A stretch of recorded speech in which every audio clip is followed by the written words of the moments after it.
7 o'clock in St. Louis, you're listening to TMA. It's presented to you by Brown and Crouppen on 101 ESPN and the TMA STL YouTube channel. Tim McKernan, Doug Vaughn, Martin Kilcoyne with you on the program. A gentleman by the name of Jackson Burkett is on the ones and twos, and we welcome you to participate in the program by calling into the Collier and Thompson phone lines at 314-974-0101. You can also text into the program 314-399-9646. Air Comfort Service, sponsor of the text inbox. And Doug, today, tomorrow, Friday, and Monday, Jackson Burkett, DBA Movie Boy, will be updating people's text names if you do not have a number with a name saved in the Air Comfort Service text inbox. All right. That sure is exciting. So a lot of people are texting in now saying, please, if you would, change my name. Doug can't even feign interest. Look at that. I mean, it was sound any more disinterested. Insta-call read, Martin. That was a tight read. And I think it's an exciting time for the audience, and we should lean in. Thank you. Okay. This was sent, I guess, yesterday at 6:12. Hi, Jackson. Please change my name to Breakin' Ribs. That's from Angry Todd. But you don't change names from people who already have names. I prioritize those who do not have any name in there. Yeah. I want to get names in there. Because, like, a lot of these people are, like, trying to, like, oh, this is, like, a little funny gag I'll do and change. I'll just change my name to something goofy and timely for right now. And that takes a little bit of time, and I'd rather just focus on the people who don't have it. I want to get more people names in there, you know? Does it seem almost like a waste of time to spend an hour or so a day changing people's names on a text line? I wouldn't say that. Okay. I picked up another read. Boy, that's two reads early on in the program. Didn't Jackson refer to you as that guy? Yes, he did, Martin. That's important to address because a lot of things take place off the air on this program. I think it'd be wonderful to have a behind-the-scenes camera to invite the audience in to the comings and goings and goings and comings of the show. And I said to Jackson as he walked in with his usual bad attitude, I said, hey, I've been sending you a lot of clips over the last 24 hours. Be honest with me. Am I annoying you? And Martin, he said, yeah, when I woke up at 4:45 this morning, you sent me one. I was wondering if this guy's going to send me all TikTok. If you get called this guy, Doug, it's a problem. Yeah, I didn't mean it to come out that way. Well, what did you mean it then? I just thought it was funny. I was like, clearly the algorithm is hitting. It's been effective. Yeah. You know, they've really nailed it. They got Tim right where they want him. The college football coaches are banty. And it's high time for coaches. For whatever reason, they all are kind of the same. They all have the world at the palm of their hands, yet they feel everyone is working against them. Right. It's both like the most egotistical and like highest sense of arrested development I've ever seen in any humans, and it is hilarious. So totally respect it, and it makes my job easier. Oh, when sure. you send that to me. It's show prep season around these parts. Doug, you can maybe learn something over here. Yeah, Doug's never once sent me a clip. No. Cut Would you like this some boy. clips? It would be surprising, and I would enjoy it. What sort of clip would you like from me? Use the Andy Griffith clip. You know, sometimes he'll be on Instagram Reels and TV Land. The show clips. open for Andy Griffith? Yeah, just like clips, you know, Citizens Arrest, you know, get some good stuff in there. Citizens Arrest. My dad will sit there on the recliner and he'll show me some Andy Griffith clips, and he's just laughing his ass off. Oh. It's like Rich Gould sitting in the sports department. Very similar. Getting ready for a big game. But it's not to put on the air. It's just for your own personal amusement. I'll clip it if you want. Would you? Yeah. Okay. Doug, which do you prefer, SEC shorts or SEC roll call? That's from Artificial Intelligence? Gosh. I'm a roll call guy. Is it? I don't even know the difference. Oh, it's Artificial Unintelligence. I apologize. I dug in this weekend trying to listen to some SEC podcasting, and I need it. Which ones do you listen to, I think it was called the SEC podcast. With SEC Mike? SEC, well, I don't know, but he was like, that team sucks, this team sucks, and I'll take Kentucky, You're going to narrow it down. I'm going to have to look it up because as I'm listening to this, I thought I better ask these guys for some advice before I waste my whole Saturday. It was a lot of that team sucks and he's terrible. but it had a southern twang, so I felt like it was official. Yeah. If you got the twang, He had you a know they power got that ranking nine. Saturday night. Yes. That's SEC podcast. Okay. SEC Mike, Doug? You ever listen to SEC Mike? No, you know what? I need to make more time for that. So it was called SEC Podcast, which sounded very official until he was telling every team they sucked, so it didn't seem as official. How about the Stiefel dossier? This is pretty official. We better tighten up. Yeah. Adam Wainwright is going to be on the program at 7:30. I'll be darned. How about that? Okay. He Good. just won a Wainwright. title, that Major League Home Run Derby that snuck up on all of us. That's right. Cardinals won it. Adam Wainwright at 7:30. And is this the beginning of the Mark Hanna Evergreen Wealth Strategies, Jeremy Rutherford, two-part questions? Tis. How about that? 9 o'clock. In studio or on the Callier and Thompson phone lines? JR. 314-974-0101. JR told me he's going to try his best to make it into studio, so that's the hope. Sometimes he's just in the building. Wow. Like, hey, He come on in. records the Last Minute Blues podcast. It comes out, 101ESPN.com. You can find it, or anywhere you find your podcasts. And can't that's find usually on Wednesdays. He records it, which is just perfect for us. And today is... Oh, it's Wednesday. Yeah. Doug, we call that serendipity in the industry. You see that film? Is that John Cusack? I don't Has that know. been on Movie Boy yet? Not yet. We're planning a Cusack week for both him and his sister.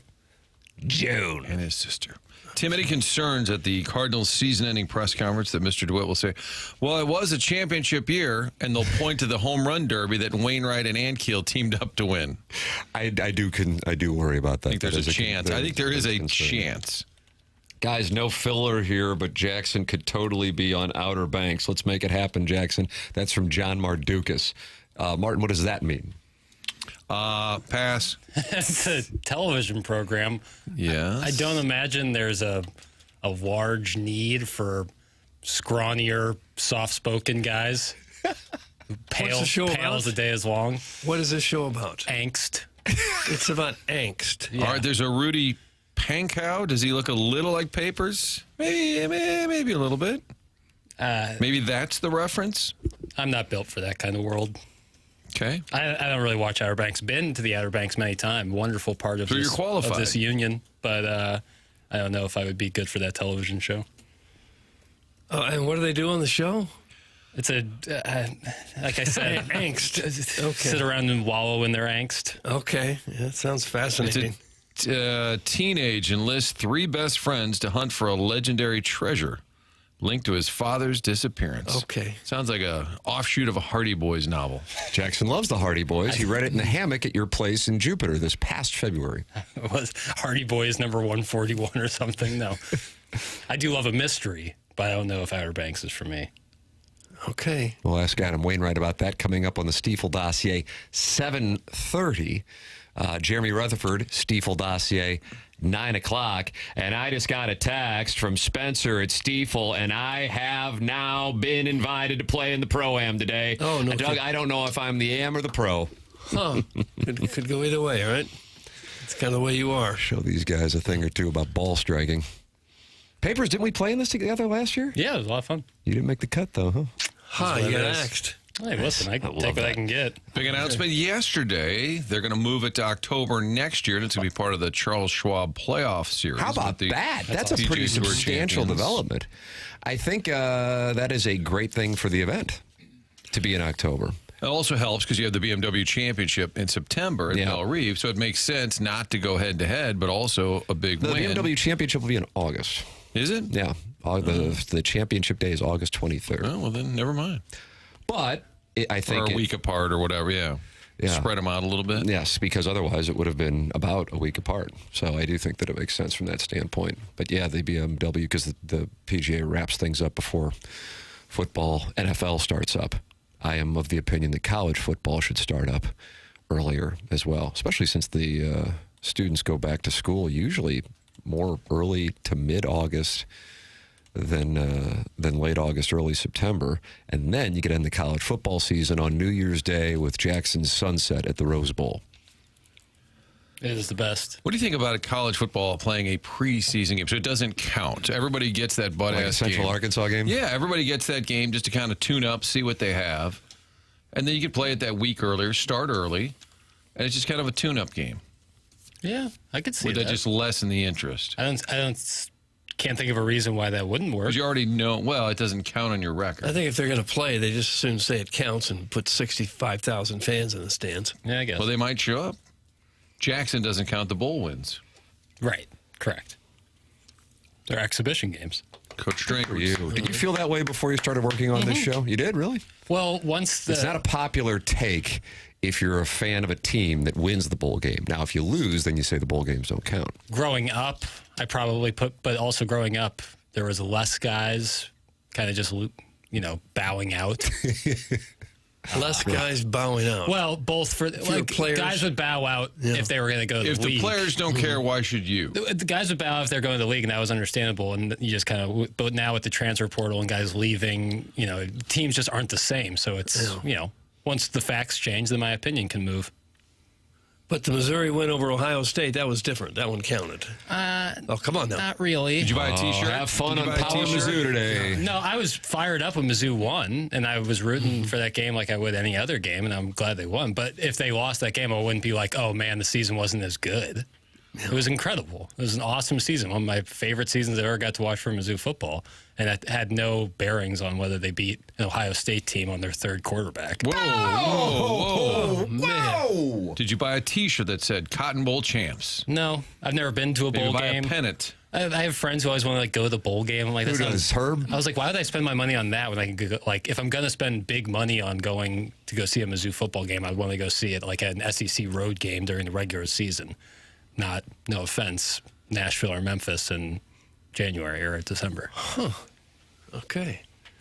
Well, we learn something new every day, don't Yeah, that's what this show is about. It's about education, and you're welcome to educate us at 314-974-0101. That's how you can call in, Callier and Thompson phone lines. Air Comfort Service, sponsor of the text inbox, 314-399-9646. And let me take a look. Wow, we have an active Michelob Ultra YouTube chat, Doug. Jake Reynolds, John Scores, and the TMA remote lamp are in there, and he says, "Morning, Tim, happy birthday month." But he spelled the month with like 7 N's. What do you think that's about? Like happy birthday month? Like kind of a vocal fry? I suppose so. What 4 cities are best well known for the vocal fry? Like if you're doing a Mount Rushmore of vocal fries? L.A., Yeah. the greater L.A. area. Probably... Can I throw Dallas in there? I was going to, I was thinking Dallas. Can I throw Dallas in there? I'm going to throw Dallas in there. Oh, man. I think we can take a look at Scottsdale, Yeah. Phoenix area. Yeah, that's a good call. Yeah. Something like a little bit like... Okay, gaslight girl boss gatekeep. Usually it's a lady in that yeah, case. but, and then let's just have some fun and throw Vegas in there. Let's keep it West Coast. Yeah, that let's do. might be a tight read.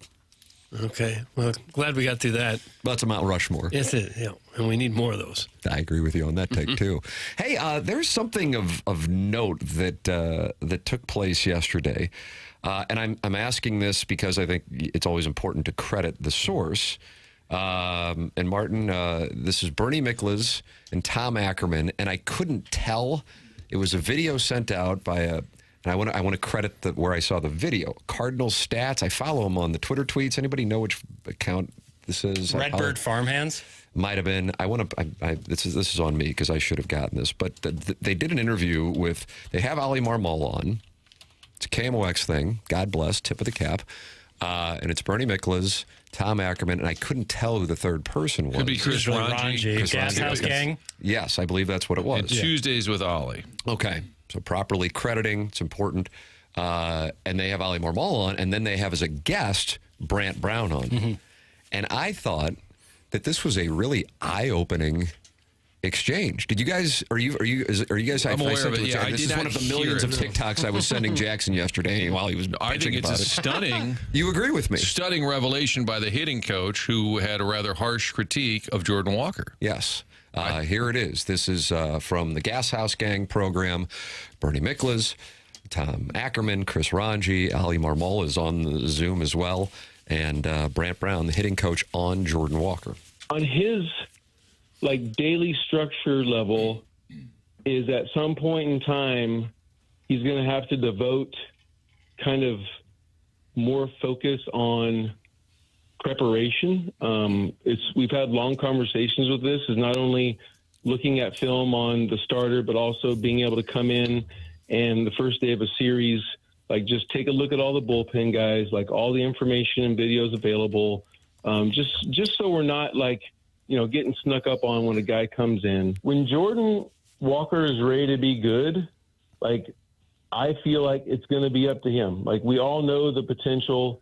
I don't even think he knows like the ceiling.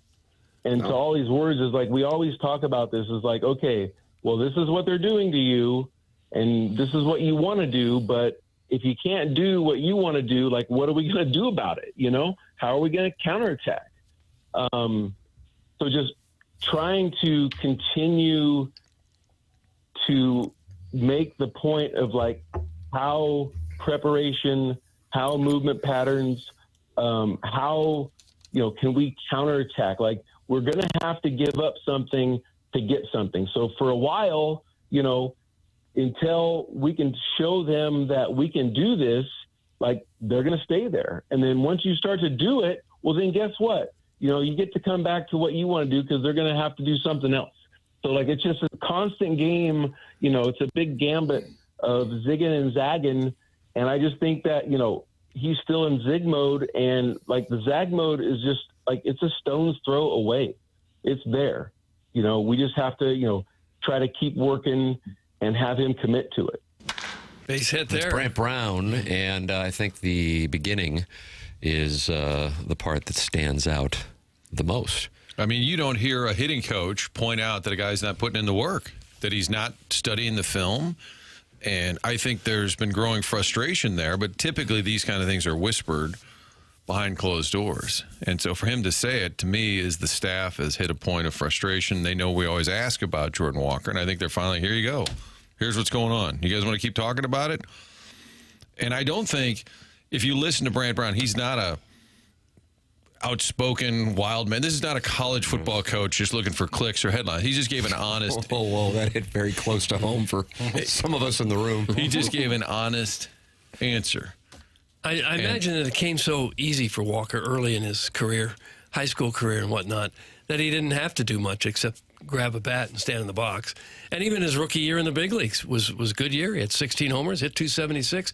But the pitchers did their preparation on him, and they got him figured out. Last year he had 201. This year 220. Almost no power. So the pitchers have got him figured out, and he's going to have to figure it out the other way if he's going to be a productive hitter at all. Because right now he's just not a guy you can confidently pencil in the lineup every day. And Lord, I thought he'd get there. I sure thought we'd see a different hitter than he is now. But he's not. I'm fascinated how that plays out with Walker and Brant Brown, Ollie Marmol, either one of the Mo Blooms down there, whoever's in charge. Mo Blooms. And kind of, what does this mean moving forward? Because this was a runway year. And if the coaching staff is indicating you're not fully committed, that's a pretty big indictment. That's a comment there, man. I mean, you don't see that. You don't hear that. I mean, like, hey, Tony is really battling, man. He's just really struggling, scuffling. And There were code words he had. J.D. Drew, ouchie. He was always ouchie. Right. Everybody else, they'd be hurt, injured. J.D. Drew, ouchie. So if you knew, you knew. But in this, wow. And like I said, Ollie Marmol is sitting there on the show. So it was that came out of nowhere. But hey, you're sitting here. It's now his third season with the big league club. I realize he's been up and down the I-55 to Memphis road, but man, that's something else when you start talking about commitment.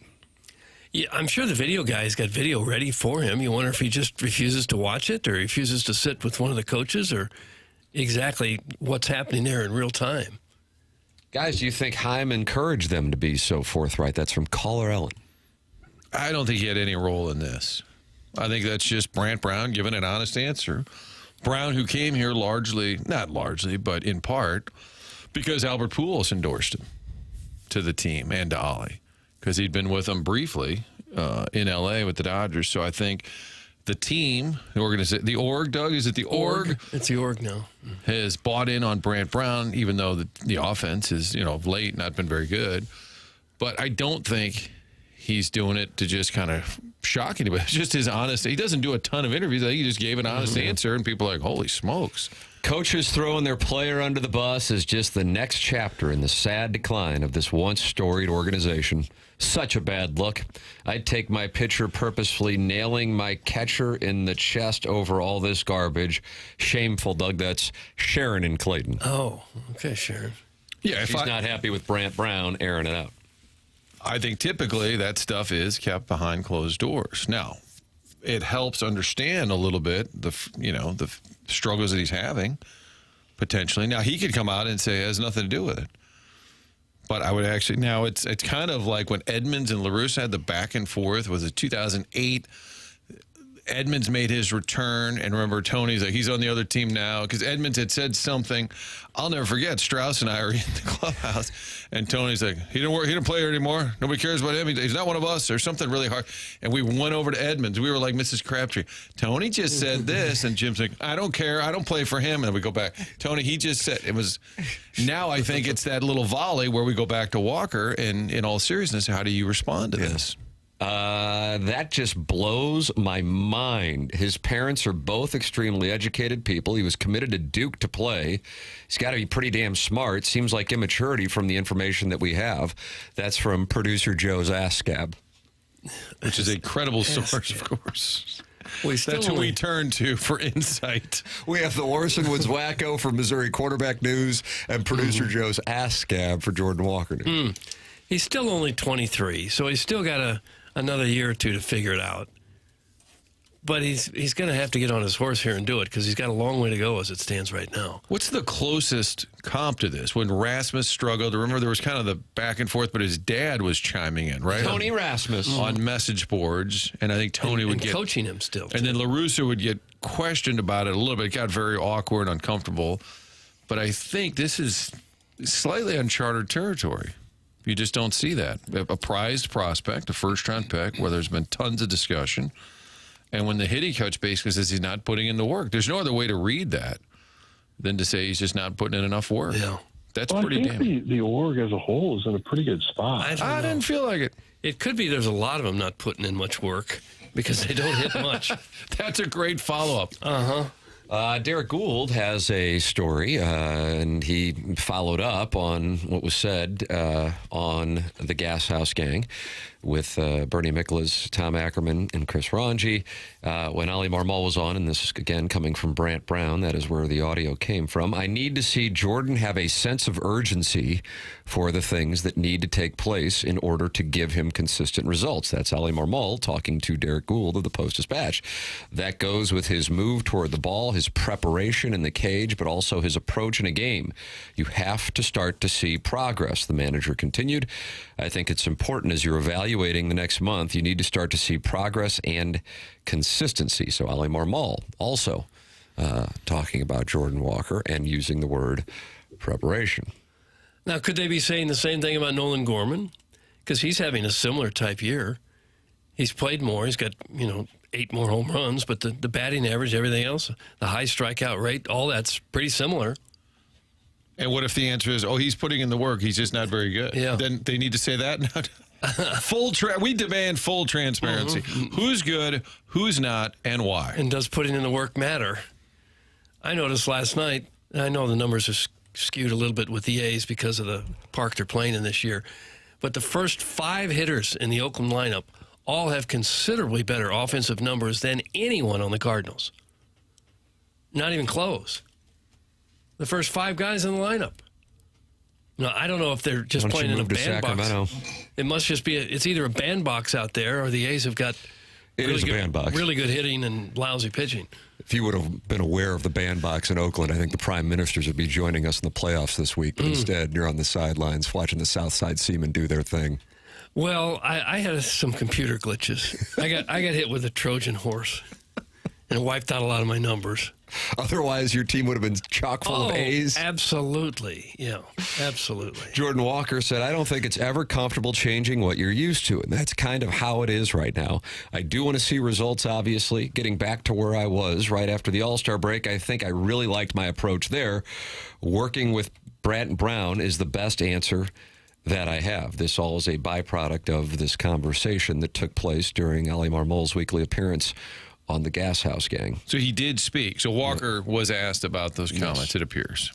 Marmol invited Brown to join him on the show, and Brown discussed how he's urging hitters to use more of the field, how he's asking them to get uncomfortable against fastballs in the batting cage, and to even change their lingo. He suggested adopting, quote, be all over or ambush instead of sell out when talking about how to key a pitcher's specific pitch. Some of the conversation focused on Walker, his swing changes, and his recurring struggles. So that goes back to the audio that we played earlier from KMOX, quote, on his daily structure level. At some point, he is going to have to devote more focus on preparation. And that is certainly of the minute of audio or so that we played. The one when you start talking about effort and or preparation, that's a little more damning than struggling. When Jordan Walker is ready to be good, we all know the potential. I don't even think he knows the ceiling. That's Brant Brown. Well, they better unlock that potential soon, because I don't know how many more years you can go through like this. As an outfielder, you just can't have an outfielder who doesn't hit at all. You can't go with that. So I don't know how much longer the leash is going to be before you decide, well, we couldn't get through with the guy. Couldn't get through to him. Well, I don't think it's upping his trade value, so no. Hopefully he works it out here. If he wasn't a first-round pick, I'm sure he wouldn't be here. He'd still be in the minors trying to figure it out. But the first-round picks who get lots of money to sign, they get a lot of runway, as we say. Runway, the theme of the 2025 campaign. Adam Wainwright going to join us. Ask him about his thoughts. That's coming up here in a matter of about 5 minutes on TMA. At the bottom of the hour, he'll join us on the Callier and Thompson phone lines. Jeremy Rutherford for his first appearance of the upcoming season. Brought to you by Mark Hanna of Evergreen Wealth Strategies. He takes two-part questions, Doug. Oh, okay. That's in nice. the Air Comfort Service text inbox. If you're feeling a little sluggish, if you've been putting on weight, those can be symptoms of low testosterone. That's where Mentality can help you out. Mentality, longtime sponsor of TMA. I went out there. I got tested. Men, have you or your family seen a change in you? Not quite yourself anymore, struggling to focus, no energy for the people you love. Put it this way, if your bedroom could talk, would it have anything to brag about? It could be you're getting older or work stress, or the undeniable fact that we've all become our kids' personal unpaid Uber drivers. It could also be your testosterone calling it quits and you never got the memo. Well, Mentality can help you change that. Mentality Health is hosting a free men's health fair at their Chesterfield clinic on Saturday, September 6th from 9 a.m. to 2 p.m. Stop by and get a free blood draw and free in-body assessment to see what's really going on inside that body of yours. This event's open to anyone who wants to get back to being you. Spouses, family, friends, they're all welcome, so you don't have to do it alone. Afterwards, you'll schedule a consultation with their medical team who will work on a plan tailored for you. You won't get a page full of numbers. You'll get real insights to help you get control of your testosterone so you can start feeling like yourself again, whether it's low energy, weight gain, or just that feeling something's off. Mentality can help, so stop being tired of being tired. Get back to the guy you used to be. Visit mentalityhealth.com and reserve your spot today. That's mentalityhealth.com and their free health fair this Saturday from 9 a.m. to 2 p.m. in Chesterfield. Adam Wainwright joining us next on TMA 101 ESPN and the TMA STL YouTube channel.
TMA 101 ESPN. Tim McKernan, Doug Vaughn, Martin Kilcoyne with you on the program.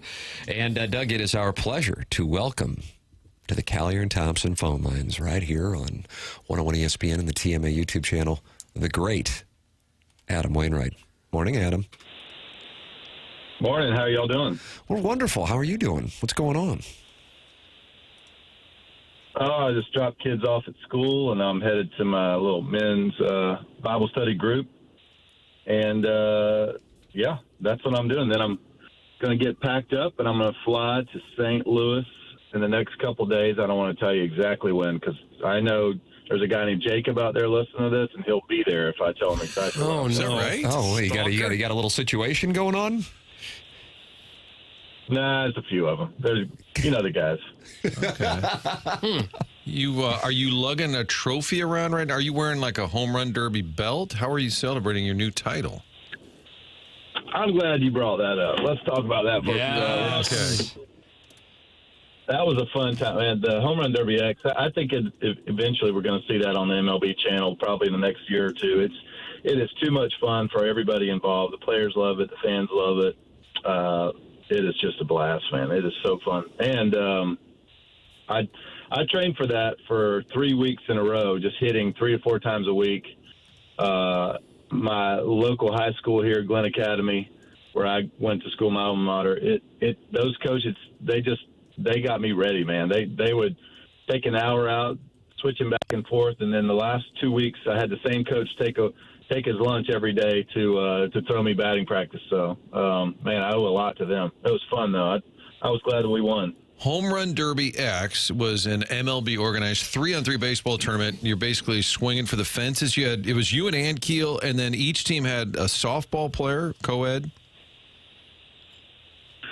Each team had the freshman of the year last year from the University of Florida, Taylor Schumacher, and then the other teams had professional softball players on their teams. But Taylor represented well, man. She did great. She was consistent, solid. It's an interesting format. It's really fun. I love the little rules about it. But you know what? At the end of the day, me and Hank and Taylor, we beat the Cubs. We whooped the Cubs, and then we beat the Yankees by 1 in the finals. But it's fun to see. Manny Ramirez was there, and Nick Swisher, and Johnny Gomes, a lot of big-time home run hitters in the big leagues, and it's fun to bring the title home over those guys. Huh. Did you hit a lot of home runs as a hitter in your high school days? I mean, not compared to like Jackson Holiday or somebody or Ethan Holiday, but yeah, I mean, I hit well. I was almost drafted as a hitter. I was a second-round hitter. I had a couple teams looking at me in the first round. Cleveland Indians and Pittsburgh Pirates were considering me at, I think it was like 19 and picked 21 to be an outfielder. But, you know, as I got older and my eyes got worse and we stopped taking BP the same like we always used to, it got a little harder, you know, and it got a little harder to see the spin, and it got a little hard. I mean, if you're not hitting every day, you're not hitting big league pitchers. That's just all there is to it. Career home runs for Adam Wainwright. Doug, what do you think, Doug? How many in the big leagues? Tim, what do you think? I'll say 15. I was going to say 15 too, so I'll say 16 and Price is Right you. Okay. 10, 75 RBIs in the career. You got mad when they brought that DH in, I remember. I did, but, you know, I don't think I hit any home runs after 2017. That was from 18, 19, 20, and 21. I didn't hit any home runs, and that bothered me so much. God, that bothered me. But, you know, I missed hitting. I missed hitting because it made you feel like a complete baseball player. But also the NL game, and I've been explaining this to a lot of different people lately that don't understand this. The NL game, not that y'all don't, I'm sure you have full understanding. But Oh, gosh. Yeah. the NL game is a better game, and let me tell you why. There's obviously the big reason I liked hitting. That's obvious. But take that aside. All right, let's look at it from a manager standpoint. All right, your pitchers they're on the on deck circle. They got 85 pitches. It's the 6th inning, and they're winning by 1. But you got a short pin, and so you got to make that decision. All right, do I hit for him here and then risk not being able to bring it home with a short pin? Or do I let him go and try to get me one more inning because I only got 2 guys at the back end that can make this thing really happen like I wanted to? All right, from the other side, the other side's manager looks at it and goes, okay, their pitcher's got 85 pitches. Is he going to hit for him here? Because I got this guy in the bullpen swarming up, and if he hits for him, then I can counteract with this arm, blah, blah, blah. All right, now that's obvious, right? But look at it from the pitcher standpoint. Pitcher standpoint looks over and says, all right, pitcher's on the on-deck circle, and he stinks at hitting. The 8-hole's been hot lately, so maybe I walk him. I got first base open. Maybe I pitch him really tough, and I walk him. I face the pitcher. All right, but there's 2 outs, so I kind of would like to start off the next inning with that pitcher up there if I can. But it's a 2-1 game. I don't know. And then, oh, by the way, he's got 85 pitches, so if I pitch this guy, I end up walking him to get to the pitcher, then are they going to hit for him? And then who are they going to hit for him? Because would I rather face this 8-hole than that pinch hitter? And which pinch hitter is it? Is it a lefty? Has he got pop? Like all these things, man, I love those things. I love that. There's just a lot of cool stuff that happens in those decisions. That's the chess game that was the National League that's not anymore. Man, I could not agree with you more. I feel like we are in the minority on that perspective, but I loved that element of strategy. I'm going to take you back to a game. Maybe this will resonate with you. Maybe this will be a total airball. But because you were the starting pitcher, you might remember it a little better than maybe some of your teammates. Game 5, 2012 at Washington.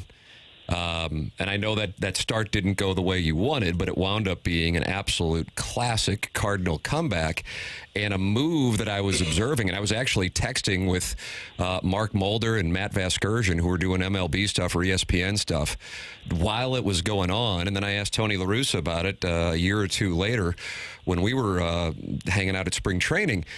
Davey Johnson was the manager of the Nationals. I'm not trying to call him out, but if memory serves, Adam, Jason Mott was on deck, and had he pitched around, I think it was Pete Kozma, Mott would have had to been pulled from the game, and I think the Cardinals only had 1 pitcher left, and I think it was either Shelby Miller or Fernando Salas, and that would have forced the move. And it was just, I remember asking La Russa about it. He goes, man, that was so obvious Stevie Wonder would have seen it.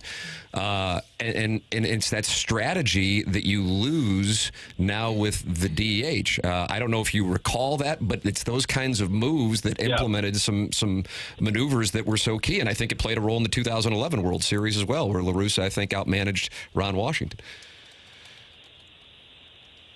Well, it was probably an easy decision, but also you had to look at that season. Pete Kozma was not known for his bat, so that might not have been like he probably thought his closer could handle that situation. But I think anytime you put a big league hitter up there, as opposed to you make the other team, you probably always make that team make the decision. But there's back to my point though, was who was the pinch hitter that would have come in for Mott? Would you rather face Pete Kozma, who's a light hit and 8-hole hitter, or would you rather face that pinch hitter? Those are the decisions that come into question. You're not going to face Mott. That's not happening. But at the end of the day, by the way, I was tipping my pitches that game. Look back to game 1. I pitched 5 innings, struck out 10 with a higher pitch count, but only gave up 1 run. The next time, those guys were on every breaking ball I threw. And if they didn't see breaking ball, they knew fastballs. Man, that hurt my feelings that game until Carlos Beltran told me about that I was tipping. But yeah, those are the decisions that I miss about the National League for sure. What are the kinds of things that pitchers do that tip pitches that let a hitter know what's coming? Well, like for example, for me in that game, as I took as I started my delivery, when I brought my front arm up. To me and you, this will sound like it's pretty late in the game, but it's really not. As I brought my front arm up, my glove was wide open on curveballs, and it was squeezed really tight on breaking balls or on fastballs. So after game 1, they saw that on film somewhere, or a player pointed it out. Those guys were going up there and looking for tight glove, and if they didn't see tight glove, they were sitting fastball. If they didn't see tight glove, they knew, all right, let's wait back and wait on this breaking ball. Now, they may have had it game 1 too, but I threw it one of those games in the shadows. Yes. And I threw a lot of those bounced breaking balls. Like I just kept chasing. I'm like, God, these guys are chasing everything, man. I can't believe these guys are chasing everything. So I just kept bouncing. They kept swinging. And then the next game, I'm like, these guys can't hit breaking balls. And so I threw a couple strike breaking balls that got whacked, And so, man, that's another cool thing about the big leagues is you have to be willing to adjust. You have to be willing to, all right, what happened there? Was it execution? Was it poor location? Or was I giving something away? And in that game, Beltran pulled me aside in the next year and said, dude, or the next series and said, man, look, you gotta change this up. I would be hitting all kinds of bombs off you right now if I was facing you. I was like, oh my gosh, okay, it's good to know. And then that's what you said to Beltran. Well, kind of ironic since you had a big at bat and you didn't hit one off me. I'm just saying. That's not what Adam Wainwright would say. No, that's what I would say. That's what you would say if you were Adam Wainwright. Correct. But there's lots of ways that you give it away. Some guys set higher on fastballs or breaking balls. Some guys flare their gloves on their changeup. Some guys. I saw a guy in the minor leagues and the big leagues named Reniel Pinto who pitched for the Marlins who should have been great. But the problem was he tipped every pitch with his legs before he even started his delivery. He would come set. On curveballs, he'd bring his leg really low, and on fastballs, he'd bring his leg really high to come set.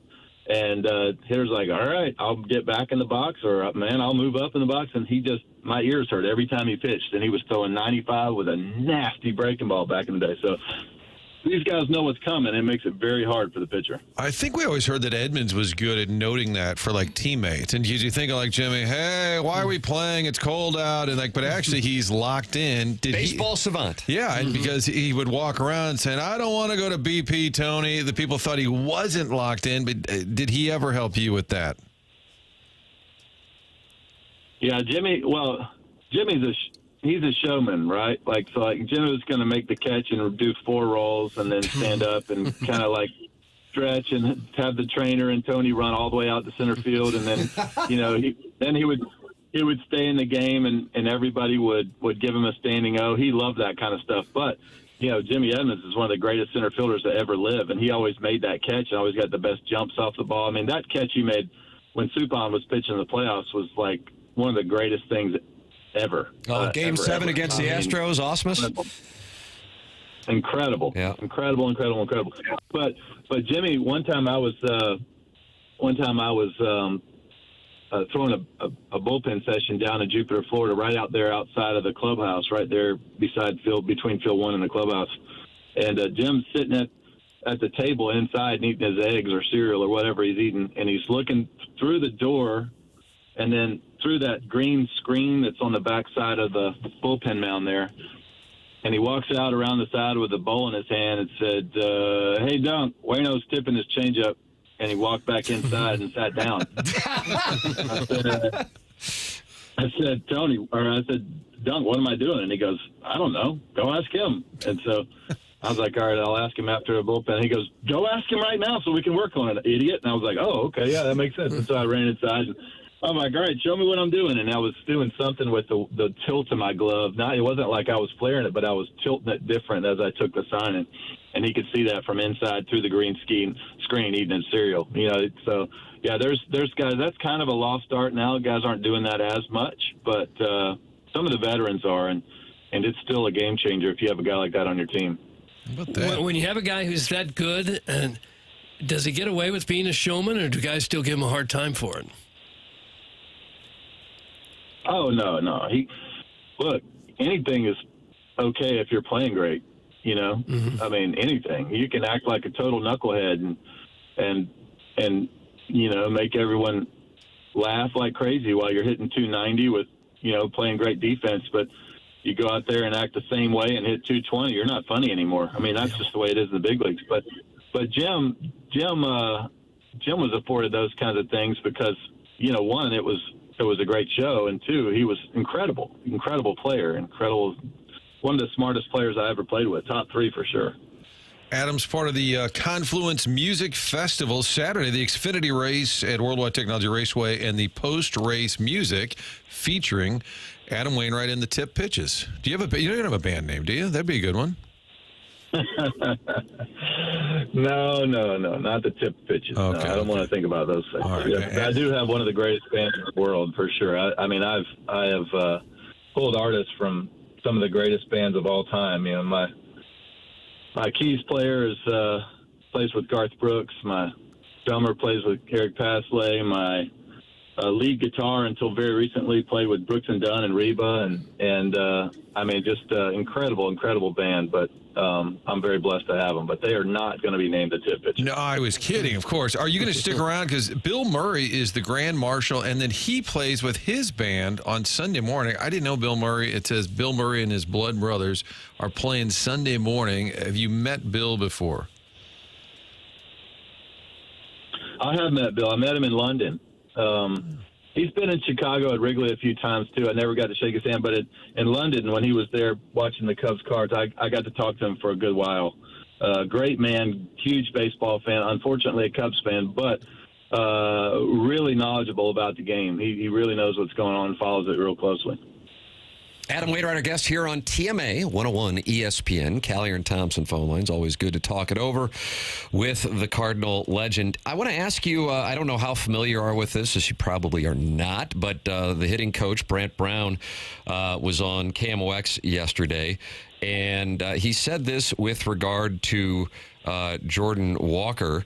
We have the comments, but do you want to play them for Adam Jackson? Is that something that you're able to do? Yeah, I can play him the first part. Okay, take a listen to this, Adam, so you can hear it. This is Brant Brown, Ali Marmol's on with him, and Bernie Miklasz, Tom Ackerman, and Chris Ranji. On his daily structure level, is at some point in time he's going to have to devote kind of more focus on preparation. We've had long conversations with this. Is not only looking at film on the starter, but also being able to come in and the first day of a series, just take a look at all the bullpen guys, all the information and videos available, just so we're not getting snuck up on when a guy comes in. When Jordan. So he's talking about preparation. I know you only spent one season with him, but you did get to be a teammate of Jordan Walker's. What is your opinion on those comments regarding preparation, and then what you have seen from Jordan Walker, Adam? Well, let me say this. I don't know Brant personally, but I know he's been doing a great job with that group of young hitters. I mean, that was a great addition to the coaching staff.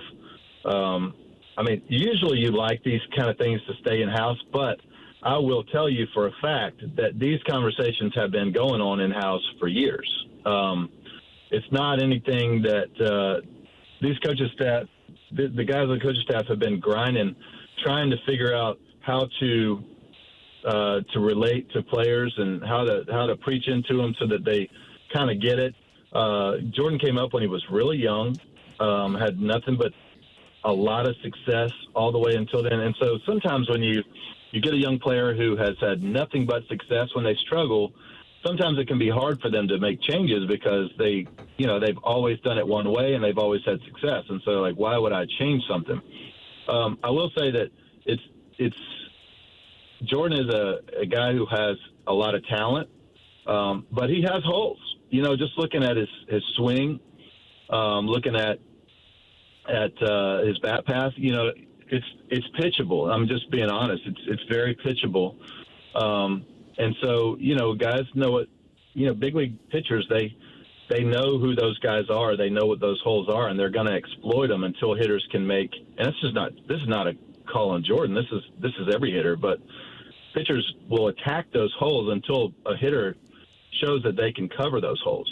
And Jordan hasn't, to this point, showed the ability to cover those holes yet. And I think in the preparation, what Brant's talking about is look, we got to it's been a couple years now. He's not like the big top prospect guy anymore. It's been a couple years, and after a few years, sadly, you kind of people.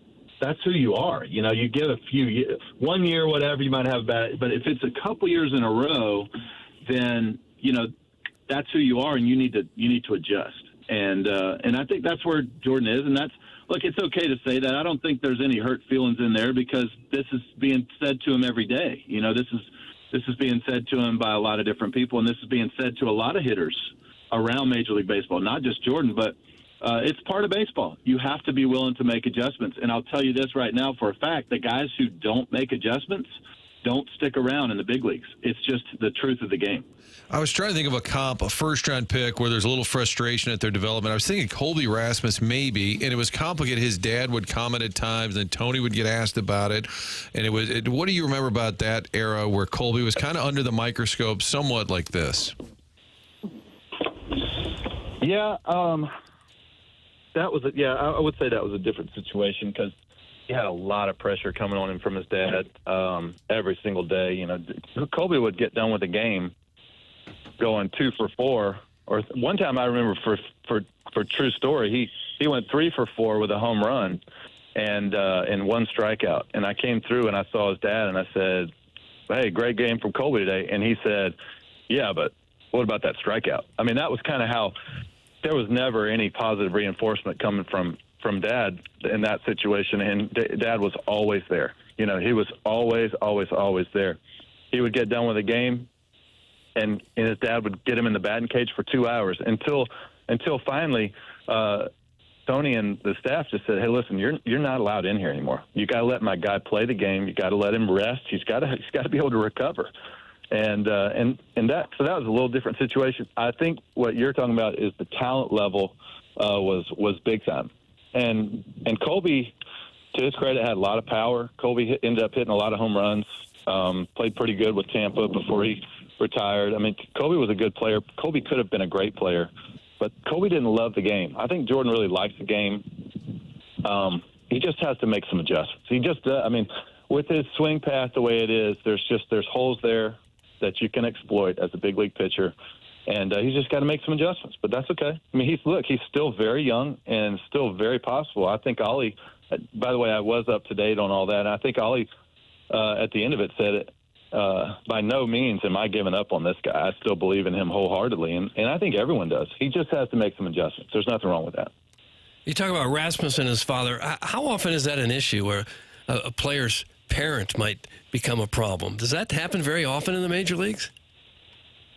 No, it's pretty rare. I would think. Pretty rare. Yeah, it's a little league thing. That's a very rare situation. Yeah. Still probably uncomfortable for everyone involved, I would think. Yeah. I think all these Mizzou guys on the show are afraid to say it to Adam, but he's probably excited that his Bulldogs don't have to face your Tigers this year. He probably didn't want to admit it, but maybe they'll face each other in Atlanta, yeah. Martin. I'm That's sure right. Adam's thinking that. That's right. Yeah, there's a chance of that. There's 2 good teams right there, and Alabama did not look great the other day. How about I was that? reading the comments from one of their big boosters the other day that just, they've gotten a little sloppy with their preparation and the rules have kind of gone by the wayside, and it's just not Alabama style. And so that's what happens when you got to. There's people who are great because of systems. There's systems that are great because of rules. There's systems that are great because of philosophies and ways of doing things. And I think, it's just one game, but it looked possibly like they may have gotten away from who they are a little bit. So I'm telling you, to allow 250 yards on the ground and they only get 75 themselves, that is off-brand, man. Yeah, that's way off-brand. So, but Mizzou looks strong. They look good, and I like that coach. It's going to be interesting to see if they can keep him. Eli Drinkwitz has got Missouri fans buzzing this weekend against Kansas. Are you going to go to Alabama at Georgia on September 27th, or will you be locked in on the Ryder Cup?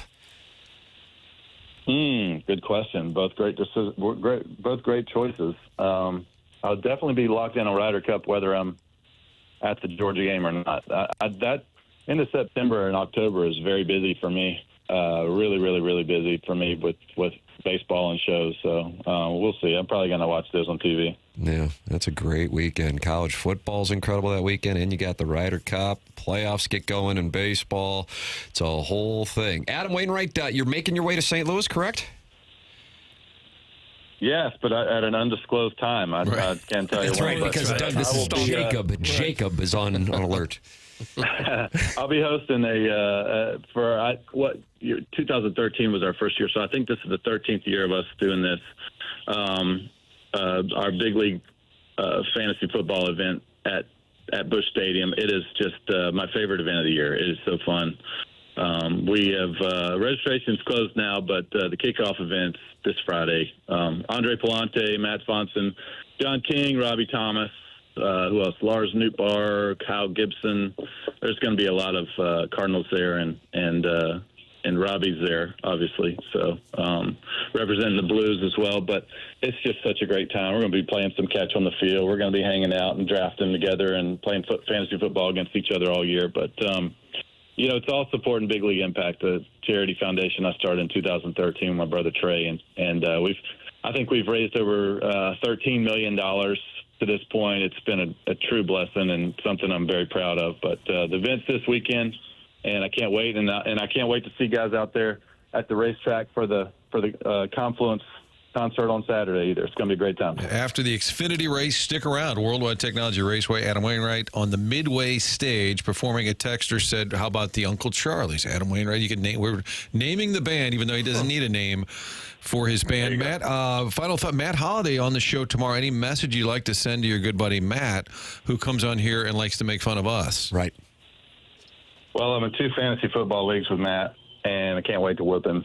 Nice. Although he won one of my leagues last year, which I really don't like because he does these little subtle jabs about winning that are, it doesn't come across as cocky unless you really know him, and then you know how cocky it is. But he's a great dude, one of my best friends, and one of the Cardinal greats. Which website do you guys use? I'm curious what the MLB alumni use. We use Yahoo. Do you like Yahoo? We used to be CBS people, and then we switched over to ESPN when I was done, and now we're on an app called Sleeper. So Sleeper. I use Sleeper. Oh, really? You could launch a rocket into space with how many bells and whistles this app has. Is that right? It's unbelievable. Wow. It is pretty cool, though. all right, guys, I got to head out. All right, we'll let Jacob know. Thanks, Adam. All right, see ya. That's Adam Wainwright with us on the program, and he is headed to St. Louis. But Doug, undisclosed time and location. Stalker issue. Yeah, Always good when the guy says, I got to go. yeah. Right as I turn on my mic. Jackson turns on his mic. Too long. That'll do it. All right, no, that's Jackson. Okay, gotta go. Yeah. Oh, I love that sleeper. Yeah, okay, guys. Damn, that hurt. There was a moment, 3 or 4 years ago, right when we got to Hubbard, we had Ric Flair on TMA, and where I was working in my back booth, the mic. I forgot all about this. For whatever reason, the microphone wasn't connected to the phone. Only my microphone wasn't connected to the phone line, so I started asking Ric Flair a question, and halfway through, all Rick can hear is dead air, and so he just is like, "You guys ever see the documentary about?" I was like, "Oh my god." That was tied for first there. Right there. Tough spot. Jackson goes, yeah, I know the app. Yeah. I love the app. You can launch a rocket into space with it. All right, I got to go, boys. Oh, that was a half-hour interview. Damn. He had to go. It had nothing to do with you. No, I know. But right about that's Ric how Flair. that's how we will portray it for years to come. That's how the emails will come in today. Yeah. What about when Pale asked Adam Wainwright a question? I just had it was just a brief aside. Speaking of which, Martin, my clock management was so good yesterday that we didn't have time for the design, air, heating, and cooling email today. That's hard to do. Yeah, with 4 hours, but here we are. You and Dion. That's right. Peppered for his clock management. Correct. So email in. We're going to make sure we have the time today, the morning after, at InsideSTL.com for the design, air, heating, and cooling email. Send yours in the morning after at InsideSTL.com. Design Air is online at DesignAirService.com. That's Seth Goldcamp and his team. If you run into any issues with your heating and cooling system, DesignAirService.com. Longest running sponsor on TMA. And Martin is a client, Doug is a client, and I'm a client as well. And Doug, we are in the midst of the greatest weather stretch in the history of St. Louis. Feels like it, yeah. You can't get any better. For Columbia, Missouri, Saturday, Rock Chalk Jayhawk in town, 75 and sunny. I mean, today's the hottest day in the forecast, and it's 83 degrees. I feel like somebody's horse plowing me. No one is. The next week, it's just sunny and temperatures in the mid to upper 70s. Unbelievable. Design Air Heating and Cooling online at designairservice.com. Support the sponsors and Seth Goldcamp and his team, longest running sponsor on TMA. We head into the Fisher Window and Door Store, 8 o'clock hour. Jeremy Rutherford's going to be possibly in studio, brought to you by Mark Hanna, taking your two-part questions in the Mark Hanna Evergreen Wealth Strategies 9 o'clock hour. This program's called The Morning After. It's presented to you by Brown and Crouppen on 101 ESPN.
This is Jackson with a Sports Center update. That's driven by Johnny Wandolph Chevrolet and Johnny Wandolph Autoplex. Cardinals win yesterday, defeating the Athletics. Back in action today against the A's with a 6:45 p.m. first pitch with Matthew Liberatore taking the mound for the Cardinals. That was their Sports Center update, driven by Johnny Wandolph Chevrolet and Johnny Wandolph Autoplex. See them at wandolph.com. Chevy, together we drive. Are you kidding me?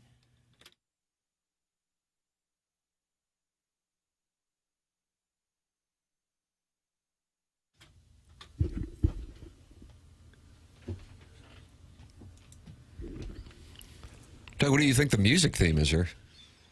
I wouldn't even hazard a guess on this one. Is this the 2025 Lemmings Open theme song? Oh, let's say it is. And New Edition got a street named after them in Boston. Oh, did they really? So Called New Edition Avenue?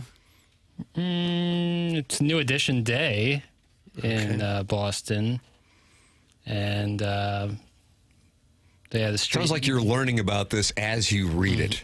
I just saw the headline. And then, that's why you have this as the music theme? Yeah. But you don't know about it. New Edition Way. It's at the corner of Ambrose and Albany, Oh, sure. near right there in Orchard Boston. Gardens. And that's the theme today? Yeah. Well, that's the theme for right now. For right now. Tim, that's the theme for Music right theme. now. Right now. Craig Kilborn would do highlights on Sports Center late night, and he'd say, reading these for the first time. I don't think I ever have to justify playing some New Edition. No, you Oh, really this guy. certainly do not. He is mad about the way the Wainwright interview ended. And it's carrying over to the Fisher Window and Door Store, 8 o'clock hour. But the texters have not forgotten. Uncle Charlie knows when the dog hater starts talking, it's time to go. That's from the 314. Yeah. Yeah, wear that. Now, Martin, Adam Welly in the Michelob Ultra YouTube chat paid you a compliment. It said, did Martin do I get some raise? This is his best interview ever for this show. I think that was a compliment. But, Doug, there were some words that It didn't really. that didn't make sense. very well in the but then English Harrison's language. brother Master, Jackson and Martin, tough look in the interview. And I'm thinking, Okay, block him. Block him. We've pretty much had it with this guy, right? it has been about 10, 12 years. Shall we block him? No, it's I'm fine. going to suspend him. He didn't like the tip pitches, Adam. I think Adam Wainwright and his band, he needs a band Oh, name, and we were okay. talking tip pitches. I thought it was kind of a fun. Good one, Martin. Sit this one out. Zip it. Stephen Boundbrook, what's up, Steve? You can join TMA at the return of the Lemmings Open. Just announced it yesterday, Friday, October 3rd at Oak Valley Golf Course and Resort, brought to you by Michelob Ultra. Get your foursome together to join Tim, Martin, Doug, and Jackson for a day out on the course, including breakfast from Donut Drive and lunch from Lion's Choice, an after party with food from Small Sliders, and all your Michelob Ultra beer and seltzers. Registration opens this Friday morning at 8 a.m. with a portion of the proceeds benefiting Birdies for Bipolar. Find all the Lemmings Open information now at 101ESPN.com. Lemmings Open, Doug, that is a month from today. Hello again, everybody. That's always a fun time. Yeah. Be a good time. Yeah, it's compression season. Jackson always compresses the ball in the fall. So, well, I'm more interested in the food, and there's going to be a lot of it out there, right? Yeah. Donut Drive-In, Lion's Choice, and Small Sliders. Yes, please. Fatten up for the winter. I could gain 10 What if pounds. they're a Jackson Lemming but would like to play? Do they have to be a Tim Lemming to qualify? Yeah, there is a qualifier. On that Monday? You have to show up at I Oak think Valley on I think it's at Boone Valley and Old Warson because of the size of the field. They have two different locations to qualify for the Lemmings Open. And there'll be one qualifier from either course? Yeah, at the most. One champion from, okay. Correct. Yeah, one medalist. And they will be allowed to play in this Shishawali tournament. Bow! Bow! Sorry. I'm sure it'll be a fine turnout. It'll Thank be a you. fun time. It always is. Do they have to shoot a target score and then also declare fealty to you? That's correct. Just declare their loyalty. Take the knee, like the Plowhawk had to with Harrison Bader, who, by the way, is on a heater since joining the Phillies. Have you seen that? Yes. He's become a god in Philadelphia. Yeah, absolutely. They love him in Philadelphia. Remember that run, that postseason run he had with the Yankees, Yep. too? Dialed it up. Hey, Tim, do you want to go to the Stiefel Classic on Friday with me and Doug and make out under some trees? That's from Mr. Siders. Mr. Siders, you just got yourself suspended for a poor suggestion. Suspended for a period of 2 days' time. And your name right now, as we speak, is going into the suspension log. You'll know. I don't expect it does feel very good. It's not supposed to. Mr. Siders. I would love to do that. I didn't know, Doug, you were planning on doing it. And I don't take this as a personal affront to you that I won't be joining you and Mr. Siders to make out under some trees. But I'm heading to Columbia, Missouri on Friday afternoon, brother. Jackson, give me a restaurant to go to. Take my betrothed. So you went Careful because Jacob might show up. different than 44 Canteen? Yeah, we went there last Friday night, and the maitre d', she was interested in my betrothed, and I loved being a little cuckled on the Davenport watching it. Gosh. You can't go wrong with that joint. I really like Broadway Brewery. That's a good spot. People are high on that Tellers. People like that Teller. If you're looking for a little more upscale, because there's like obviously. What about me makes you think I'm looking for something upscale? What about El Ranchero? Is it El Rancho? El Rancho? It's where you go after your I don't even know if they're open before 11 p.m. Oh, I would hope so. What about the diner with Eunice? The diner wasn't a big thing when I was there. I know it was always like there Because right you guys by, weren't hungry from all the what's Adderall? the bar? Shiloh's, right next to Shiloh's, Yeah. right? Yeah. That whole area was just never like well populated, I felt, because it's at the bottom of a hill. Doug, you know how it is at the bottom of a hill. Well, the patio, you're like looking uphill. I didn't you like wanna it. look uphill? The Tellers is good. You could make a whole TV show, reality show out of El Rancho. Yeah. What stumbles in there, and the mounds of food you eat, and then the Wild near-death scene. experience afterwards. Are you want to stay down? You want to eat downtown? I assume.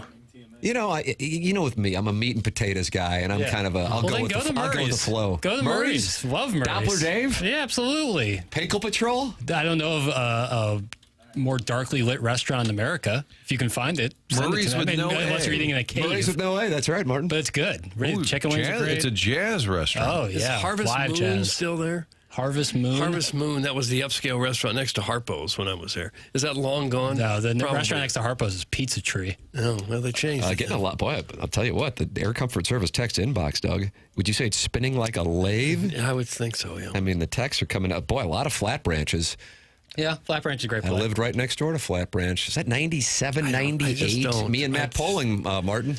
The great Matt Poling. That's right. Consistent green chili beer. I may or may not have ran a sports book out of that apartment. I think the statute of limitations is up. Never had more money in my life. Chairman Kurt, what do we have going on here? We've got the legend of Columbia on the line. The And Legend of Columbia is on the... being the legend that he is, he's got a food recommendation for you. Legend of Columbia, you were on 101 ESPN.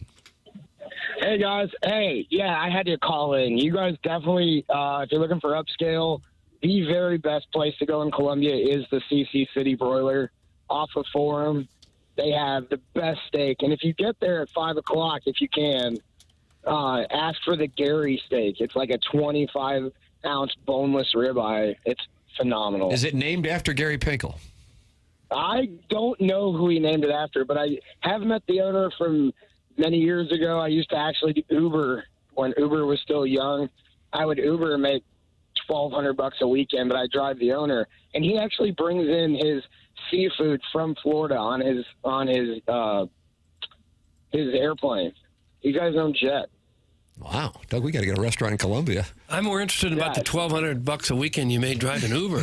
That's pretty I'm good. telling you, yeah. And during homecoming, I made $2,000 in like 36 hours, and that was when surges. If you were there, it was like $100 to go like 4 miles because everybody in God's green earth was trying to get an Uber out of there. Oh my gosh, it was the easiest money, and I get laughed at work. I was working at Veterans United. And I'd come in on the weekend. It's a good job to have. And I'd come in, they're like, what'd you do this weekend? I was like, I Ubered. And they're like, do you make any money doing that? And I'd show them my pay. They didn't believe me. I showed them, it was like $2,000 that one weekend. And they didn't laugh at me after that. No, How did you become the legend of Columbia? That's right. Oh, man, 20 years. This is my 21st fall. And I worked the last MUKU football game. I was an intern for ABC. It started there and outside a field house. And I stayed sober, but I'm one of those outside a field house. And I stayed sober, but I'm one of those crazy ones that still like to go to the bar. And I'm kind of like a a guy just looking out for his town. And I just go out. I go to all the different restaurants. I'm building a marketing brand, and as soon as I'm able to get the capital, I'm going to open up a Chicago restaurant downtown. And all the college kids are going to remember me because I hang out with them. And I do all this stuff downtown. And I'm a homer. I go to the Missouri women's basketball games. I was a huge Sophie fan. I got her on social media, all that. So it's gonna be Sounds like it could be creepy. Do you live in Columbia? Are you listening in Columbia? I've lived there for 20 years, yeah. Okay, so you're dialed into this show, and we just happened to bring up Como food options, so this was perfect. Yes, optimal. Oh, it's coming. And it's going to be open until 4 a.m. when I get open. So, Legends is going to be, you're going to get a 4 a.m. liquor license. No liquor, just food. Chicago takeout, the best. A lot of people looking to eat dinner at 4 a.m.? Yes, there's a lot of stoners and a lot of drinkers, and there's 20,000 kids from Chicago. Yeah, it is a large Chicago presence now. So Murray's, or you said CC's City Broiler, that's your recommendation? CC City Broiler, best steak, good. Like, all the waiters, everybody there, wine, everything. They are the very best. I guarantee. That used to be downtown, so you're saying that's south of town now? It's on Forum. It's on Forum Boulevard, yep. It used to be downtown. Really? I don't know if that predates you, Jackson. It's right by the Schnucks right there, kind of like on Forum. Yeah. Yeah, I enjoy it. And hey, MUKU, let's go. Fight Tiger. Let's go. That's right. All right. God bless All right, Legend of then, Columbia. Legend. Doug, You there guys he have a is. good day. I'll call back in. It's good to talk to y'all. Good to talk with you. There you have it. I like his energy. He's the Legend of Columbia. You've got one day. Where are you going? And the options are limitless. This Bardell looks kind of fancy. Somebody texted about that. People like Bardell. Uber drivers still make that kind of cash in a weekend? I'd be surprised. I got an Uber what was it, the Missouri-Auburn game we went to. And it was a good long day, Doug, of having cocktails before the 11 o'clock kickoff and all the way until 10 at night. It was a good run for a gentleman now in his 40s, married father who settled down and, as you described me, a meat and potatoes guy. Yeah. Just drinking Keystone the whole time. And we got in this Uber, and it was a minivan with a gentleman. I'm certain that there are some listeners who's encountered this guy who insists that you pet his dog. It's like Mike Myers on Sprockets with his monkey. I'd have a real problem with that. I bet you would. I'd have a real And I'm like, I'm drunk. It's 11 o'clock. I just want to go back to whatever crap hotel I got to stay in here. And now I got to entertain this guy and his dog. And he's like got pictures of him and tells the backstory of the dog. It'd be your Dante's Inferno. Yeah, I'll walk. You would get out of the minivan. I'd request a different driver. You don't want a show or a theme with your Uber drivers. I don't want to brag, but I have a 5-star Uber rating. Oh, welcome to Horton Watkins. And I don't want to jeopardize that when I tell this guy that I don't want anything to do with his dog and maybe you should reevaluate. But I just can't imagine an Uber driver making that much money because no Uber ride in Columbia is very long. Well, that's to get to $2,000 for a weekend, you'd have to be. The longest I would ever be in an Uber in Mizzou was 5-10 minutes, Didn't maybe. Say it was like $100 for a trip of less than a mile? There's not a world in which I would have paid that kind of money. I guess in the early surge era, maybe. And if you live way off campus, maybe. But if you live anywhere near campus, you can walk everywhere. Don't they do it at bars here downtown, like Wheelhouse and Ballpark? For sure. But right at closing time, it's like $100. But you're driving 25, 30 minutes. You're never really doing that in Columbia. The driver themselves are taking people far away in St. Louis. In Columbia, maybe it's a supply and demand thing. Yeah, you got he made thousands of kids. He didn't tell us he drove the guy to Billings. right. Nobody cares what this townie has to say about Columbia. Get this mother effer off the air. Doug, that's Big Tough that he's calling out townies. I enjoyed it. He had a story to tell, and he's well known because he's a legend. Mm-hmm. I bet $20 that Jackson does not have a 5-star Uber rating. That's from Stephen Time. Stephen Time's got a lot of bets out there. Say less. I'm pulling up my Jackson is pulling up his Uber rating, and this is going to go out on the TMASTL Instagram account. I'll put it in the camera wherever you want. I don't even know what my Uber rating is. That? Ah, damn, it dropped. Yes, pay Stephen Time his money. Tam Avenue Capital Partners get 10%. I haven't looked in a while. So you didn't pet a dog and you got nicked. 4.83. Who gave me a 4-star? If you don't leave a big enough tip, do you get a No, because they rate you before you give the tip. Oh, is that right? That's how I always What do you get thought. rated for? Politeness? Just Because if you have like a bunch of your friends and they're making a bunch of noise and Oh, like oatmeal? hooting and hollering and doing You get whatever. knocked down? Yeah, I feel Is it like Herb's a tough fault? ride. Damn, I was 5-star for I wanna years. know what happened. 4.85. What are you? 4.83. Yes! Oh, someone No, really that's an banged- upset. Oh my God, I gotta find the person who gave me the bad rating. And do what to him? Ask what I did wrong. Hunt him down. I will. I kind of want to know more what Jacob's that's talking about. Yeah, I know. How about Wainwright, of all people, Like I to don't- call out like I would expect the Colonel to call out some Tigers Lair guys on Power Mizzou before Wainwright calls out Jacob. Doug, this Jacob must be a real bird in He's saddle. a snootful. It seemed to be a real issue. Steven Time wants his $20. I don't remember. Kansas betting is 20 bucks. spanking that Tiger ass too, Jackson. That's from Steven Time. It's going to be a bad few days around here. I'm trying to find it. Now, if your Uber rating is too low, can the driver refuse to pick you up? So then you're not as attractive when you put out that you're looking for a ride because Right. you got the reputation of being a problem. But you're saying it doesn't have anything to do with the tip. I figured it had to do with the tip. I didn't think so, but that would be what a bad deal that would be is if you don't tip well. But that's just like they control that. You know, there's no like if you tip $3, you'll get 5 stars. If that was the case, then it would just be easy. But if it's just like, oh, I tipped this guy $10, but he wanted 20, well, get out of here. Well, it's all subjective, isn't it? Obviously. What's a bad rating if you're an Uber? If you're driving Uber, you probably are a little touch and go if someone's under a 4. Under a 4. Because, I mean, how hard is it to sit in the car and be silent or be a rational, normal human, you know? Yeah. That's hard for a lot of people, I guess. especially after closing time. Sure, that's when things change. Or if you throw up or something in the... Isn't that like a $300 fine? Yeah, they're going to get your ass. Rainbow showers. Tim, if you can't get into any of these places, I suggest you just drop the legend's name. You think if I go to CC City Broiler on Friday night, 7 o'clock, I'm friends with the legend of Columbia. You think they're going to sit me and my wife right down? Probably so. That Kind is of like Ray Liotta and Goodfellas? It is like one of the nicest restaurants in Columbia. CC City Broiler? Yeah, so I bet it's packed on Friday. But what about I know the legend of Columbia? Yeah, they'll bring the Henry Hill special. You Bring a think there's table out. You think a there's candle. a lot of people like him who have so much fun when they're in college in Columbia, they just can't ever leave. They just stay there. Now, did he say that he went to Mizzou? I don't No, think he said did that. say he's a guy who's sober who hangs out at the bars and calls himself a legend. And if it's 20 years 5 now, stars. he'd be like 40 probably. You think the Stevens girls like that? Oh, they might if he's got enough money. No, the Stevens girls have plenty of money on their own, don't they? Townies, maybe? Possible townies. Eli Drinkwitz, meet the legend. Wouldn't that be great? It's like Tiger Talk.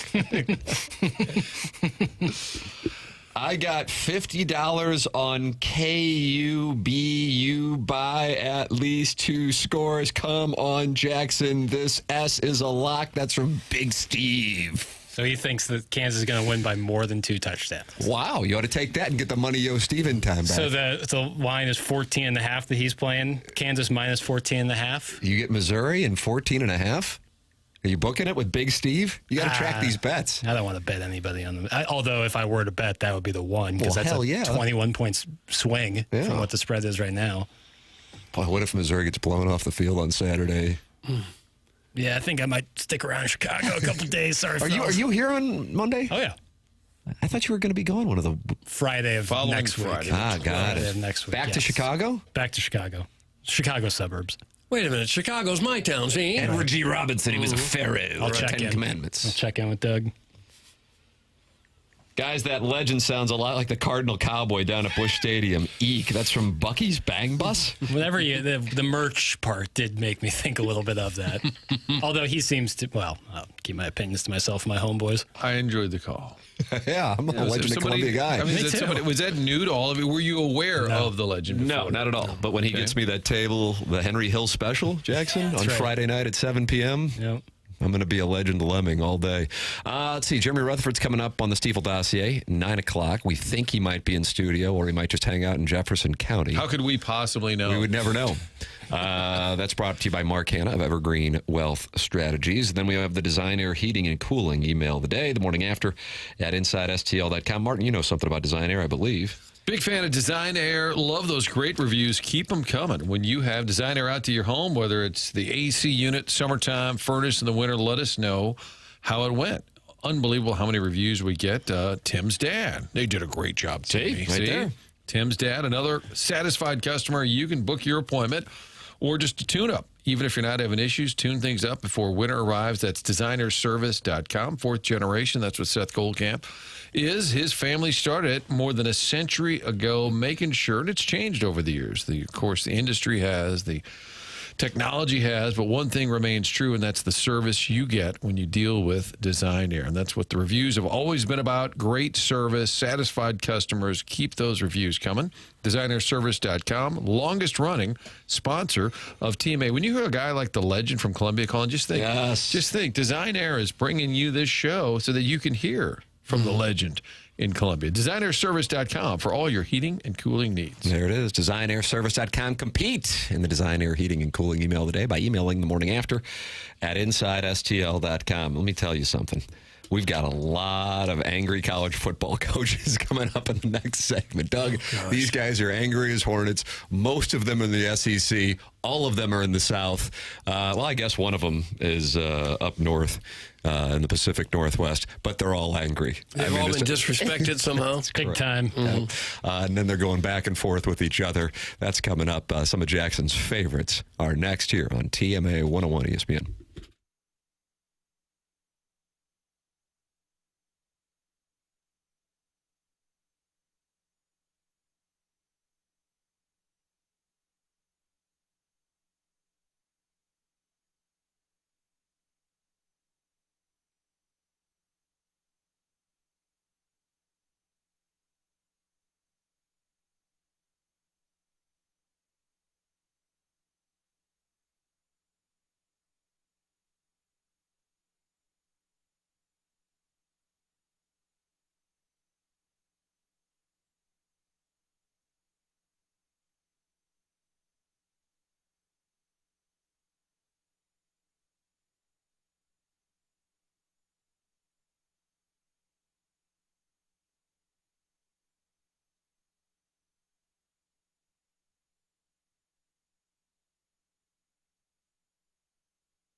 So it's a New Edition music theme, but this doesn't sound like Ronnie, Bobby, Ricky, and Mike. If I Love the Girl Who Cares Who You Like. It really doesn't. Al Green. Sure. And he was a New Edition? No.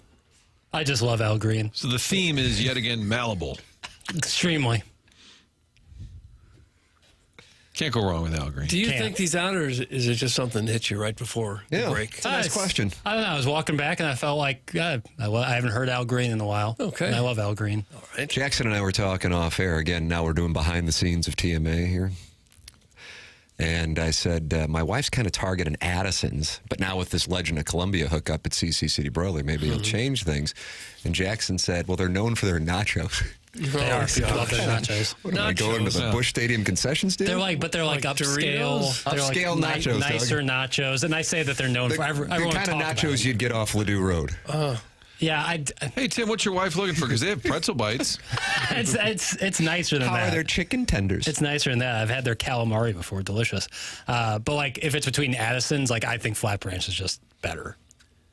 It's got to be awfully hard to better. get a restaurant anywhere in Columbia on a Friday night before a game or a Saturday night of the game. Yeah, for All sure. these people in from out of town. Yep. Oh, it's always crazy. A busy night anyway, even if there wasn't a football The game. cover charges at bars are crazy on things much like is that. They would just run it up because they would have so many people in there that they could start charging whatever they wanted.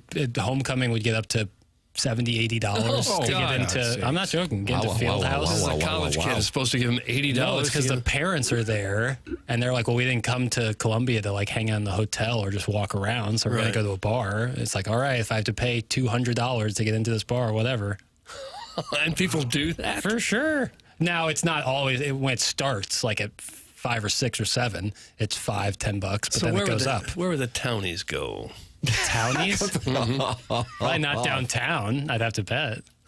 If you're like in your 40s and you're a townie, I feel bad saying like they're bad. Nothing wrong with living in Columbia. It's a nice town. You don't think if you're a 21-year-old college student, you're attracted to a 40-year-old gentleman townie? Doug Gentleman Townie. Who wants that name in the text inbox? If you're trying to get into Harpo's or something, you know, have $70 in your pocket. Maybe you are friends with a 40-year-old. Or you hang out with him for about 10 minutes to get in the door, and then, oh, look, here's my friends. Yeah. Guys, any chance that we can get a 30 for 30 of the TMA crew? Just a day in the life of radio legends. That's from Chairman's Pocket Partner. God. Doug, would you like a 30 for 30? Because I live such a fascinating life. No.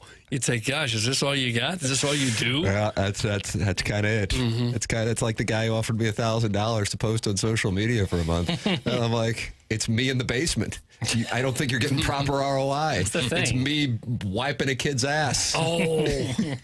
It's me losing money on the golf course. That's it. It's the life. It's not going to be that great. Jackson, we have so much angry college football coach audio. First off, I was texting you boys yesterday. What was it? The Dadgum Drum? You want that one? I really want somebody to have that text inbox name, the Dadgum Drum. This is Eli Drinkwitz talking about the drum for the border war, Missouri, Kansas. During the week, you have to focus on execution of your assignments because you don't want to be emotional. You want to execute. And so, we got all that out the way. We understand. We know there's a trophy for it at the end of the game. Our goals every year is to win our trophy games. This is a week that we got a trophy on the line. You have a tangible thing that you're playing for. And in college football, you don't always have that after a game. Sometimes you just got to attaboy. There ain't no attaboy after this one. There's a dadgum war drum and several other stuff out there. Oh, gosh. And you win it, you get it. If you don't, you don't. And I don't care who you are. If you're a competitor and there's something on the line, I don't care if you're playing against a buddy at home and one-on-one. If there's a Diet Coke on the line, you want to stink and win because it's painful if you don't. So our guys understand it. Like that ain't the issue. The issue is, are we going to be able to execute? Are we going to be so focused on the crowd and doing this that we forget it ain't about that? It's about hands inside. It's about executing your assignments. It's about having eyes on your keys. It's about communicating the formation adjustments. It's about offensively making sure that we're all on the same page on our identifying the fronts that they're going to be in. Okay. Martin, do you like the Dadgum War Drum? Very folksy. Very folksy. Extremely. Appeals to the Missourah fans that are still hopping mad at them Jayhawks. Did you even know they played for a war drum? I did not, but Mizzou's goal is to win their trophy games. Yeah. So that'd be South Carolina, Arkansas, and I guess not Kansas. And then the bowl game. Is there always a trophy? For Sometimes sure. It's a bucket of mayo or something. or a giant Pop-Tart or something. Yeah. Dadgum Wardrum. Flight Risk is the first person to say, he says, I'll be your Huckleberry. Name me Dadgum Wardrum, please. Yeah, that's fun. You're going to change Flight Risk to Dadgum Wardrum. I don't really know if Flight Risk has to do with anything. So What about Gentleman Townie? Is that still out there? Gentleman Townie is really good. Jackson, where is a good place to meet other swingers in Columbia? That's from the Swing Haven board member. I don't really know on that. Legend callback? Probably north of Walnut. You have one night. Answering the question. North of Walnut, there's some places that I can imagine would be friendly. Looking to swing in Columbia. We have one night available. Could you imagine? After like a third down? For a live It's read. a live read. Gotta take a station break. Socket or whatever Socket always sponsors the. How's your yield? You have to get a swing in corn read Columbia. in for the swing. Oh my God. There's Old Hickory. There's Socket. There's your corn yield. You just imagine slipping that to Mike Kelly, that copy, Like a live read. sliding it across the desk to him. Hey, I got a dadgum for you. Drink is a dadgum clown. That's from the Concord Caulk, and he doesn't like it. What about the 19 wins the last 2 years? Adam Wainwright liked him. Yeah, he's high on him. Mm-hmm. Let's see. People are sending in where to swing in Columbia, so that the Swing Haven board member, you'll have to get Jackson access to the started to break it. Yeah, Said you got to go north of Walnut. Where is Walnut? Where Walnut is one street north of Broadway. One street. Parallel to Broadway, but north of it. Okay. Oh, so it's close to Flat Branch then. Yeah. Flat Branch is just a So- block south or half block south. Yeah, so Flat Branch is on what, 4th or 5th So is Street? Flat Branch on I don't know. I think I'm it's not 5th. there enough. So it's basically, that's like Walnut in 5th, or Broadway in 5th, kind of. Like McNally's, kind of. Trops is north of Broadway there. You hit that Trops hard? No, it's so much sugar, you know? It really gives you a headache. I like white beer. Michelob Ultra if you got it. So Walnut and North got is one for day. swingers. Broadway is for cis straights. I think it's all for everybody, man. It's Columbia, Missouri. All right.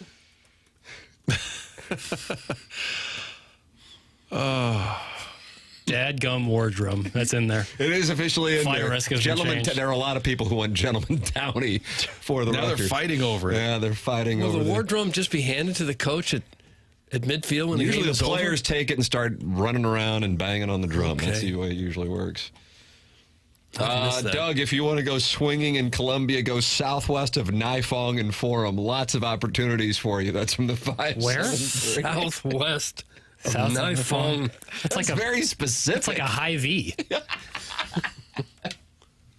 Or the Schnucks right there. I think Nifong Forum is damn near where CC's is. Guys, this Legend of Columbia guy has found the YouTube chat, and I can tell it's going to be a problem. That's from Big Tough. Martin, the Legend of Columbia is now in the Michelob Ultra YouTube chat, and he's holding court. It's lovely. Wow. Yeah, it is What a time to be alive, man. a couple of words that would not be allowed on the 101 ESPN airwaves are in there. Jackson, we also have Dabo Swinney and Brian Kelly, two of your favorites, going back and forth. What do we have here? Doing some grading. Now, they've already played each other. Brian Kelly got the win. And Dabo Swinney had his press conference, and he graded the performances of not just his team, but also LSU. Yeah. Dabo did. He's a professor, and he did some grading. And here's Dabo's original grade of the game. Okay. It was a hell of a game. It was a hell of a game. Down the last play, right out of the gate.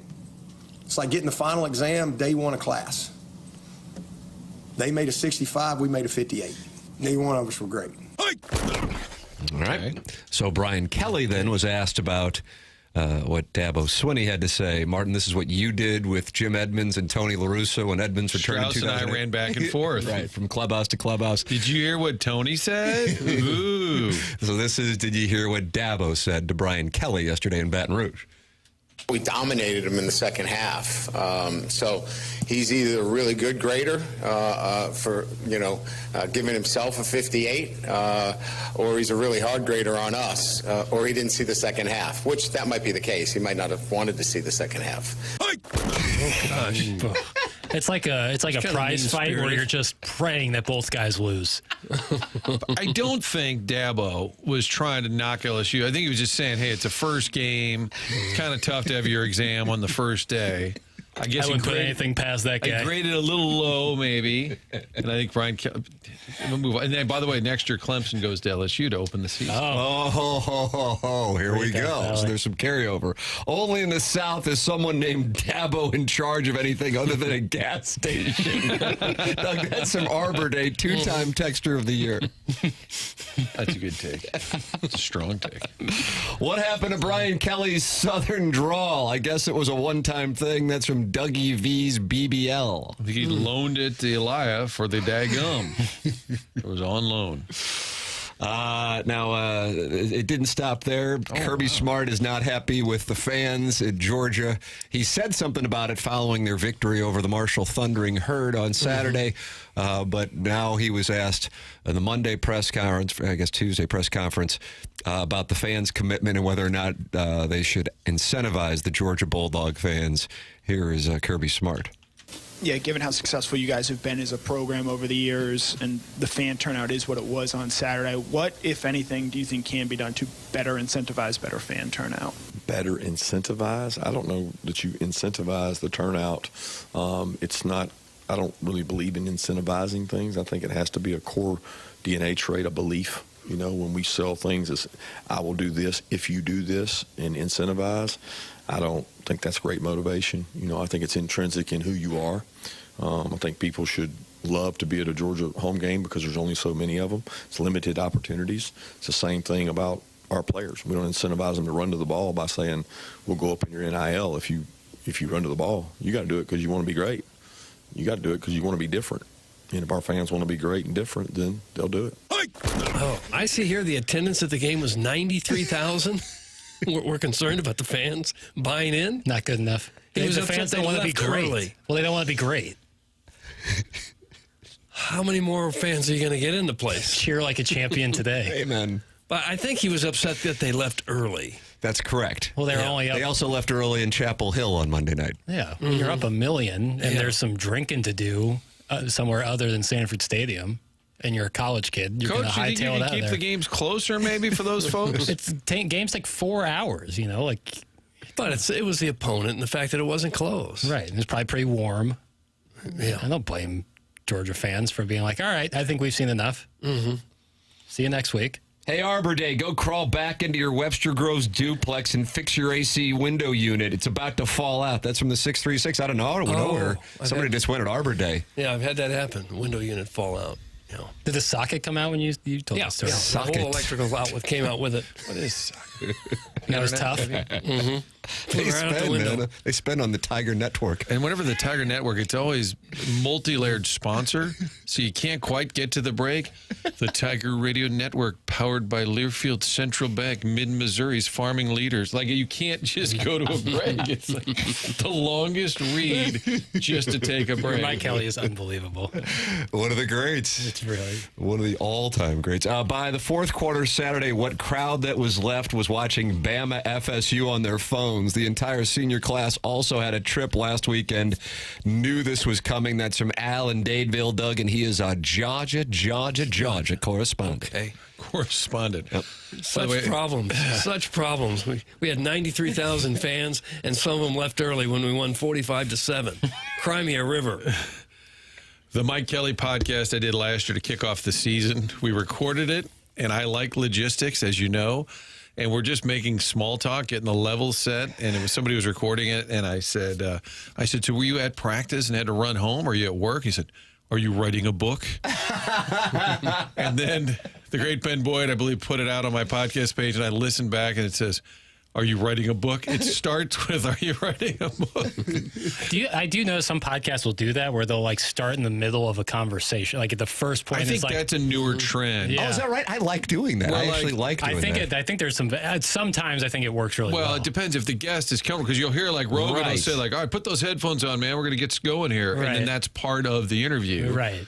or Bill Maher be like, okay, you got a drink you're comfortable with? All right, let's get going. I think that's part of the show. It does set it up to be more conversational and hanging out, as opposed to like when you like officially introduce them and announce them, it feels a little bit more structured. Yeah, but it depends on the like. I don't think Mike wanted that. What are you writing a book? And I'm like, well, this will go well. Legend of Columbia is really active in the Michelob Ultra YouTube chat, and it looks like other chatters at youtube.com/TMASTL are interacting with him. And Doug, he says, my vibe has also been felt at Ballpark Village and Busch Stadium this summer. I was on the field for the Flo Rida concert. Oh, really? So this is a big-time guy. Jesus. Is that Big Walt? And the whole that was when the gentleman called in to ask Mike Francesa if he had heard that Stan Lee had passed Martin. I don't think we can ever go wrong with playing this call just to refresh some of our listeners' memories and Martin, introduce you to this wonderful moment. This is how you handle when somebody passes and you're broadcasting live. Right. Here you go, Martin. Eddie in Hoboken. What's up, Eddie? Hey, what's up, Mike? What's happening? Hey, Mike, Stan Lee died today. Did you ever meet the guy? What do you think of him? Stan Lee. Yeah, Stan Lee. I don't know Never who heard he of Stan is. Lee? Don't know who he is, no. Jesus. Oh. Who is he? So the callers, Jesus. Who is Stan Lee? He was one of the creators of Marvel Comics. Oh, who cares? Oh, Sorry, I'm not a come comic book on. guy. Is that who he is, Stan Lee? The guy He created Spider-Man. That was his big thing. created Spider-Man? Sorry. I never was a comic book reader as a kid. I apologize. That was a beautiful eulogy. Yeah, that's how I want to go. Who cares? Stanley, who cares? But the caller said Jesus, so he was really offended. Why is he calling Mike Francesa to discuss Stan Lee? He doesn't have a right to be that upset because he called Francesa to talk about it. It can yield that. That's why you make that call. And to him, to Eddie in Hoboken, nice to meet you, sir. You can go into the Michelob Ultra YouTube chat and talk it over with the legend of Columbia, who just said Mike Kelly is the legend on the Tiger airwaves, and he is big on emojis, Doug. This guy posts a lot of emojis, the legend really? of Columbia. Does he really? 298 friends are in there talking it over with him. YouTube.com/TMASTL. Subscribe to the TMA STL YouTube channel and enjoy the fun and games. Jeremy Rutherford is going to be with us at 9 o'clock. He's going to be with us every Wednesday. It's brought to you by Mark Hanna of Evergreen Wealth Strategies. And Doug, you love it when the listeners send in two-part questions. Well, sometimes for JR. they get naughty. Air Comfort Service, sponsor of the text inbox, 314-399-9646. That's how you can text in. You can call in, talk it over with Chairman Kurt, 314-974-0101. Callier and Thompson sponsor the phone lines. Doug, you know anything about Callier and Thompson? I think you do. Well, I do. I've been there many times. I bought appliances from there. This is really where you go if you want to get your house spruced up by the best people in town who have been doing it since the 1950s. Callier and Thompson is a name that people know around town because they do fantastic work, whether you're looking to redo your kitchen or a master bathroom or have the basement done or anything at all you want done in your house. You know what else they do? They have a great painting department. Everyone thinks they can paint themselves, but there's a real difference between the do-it-yourself or paint job and when the pros come out and do it. It looks like a brand new house. They really do a fantastic job.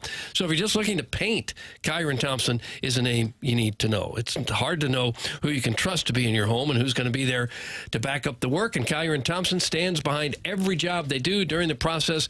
They are always available for you. The team cares about the work they produce, and for them, it's more than just a job.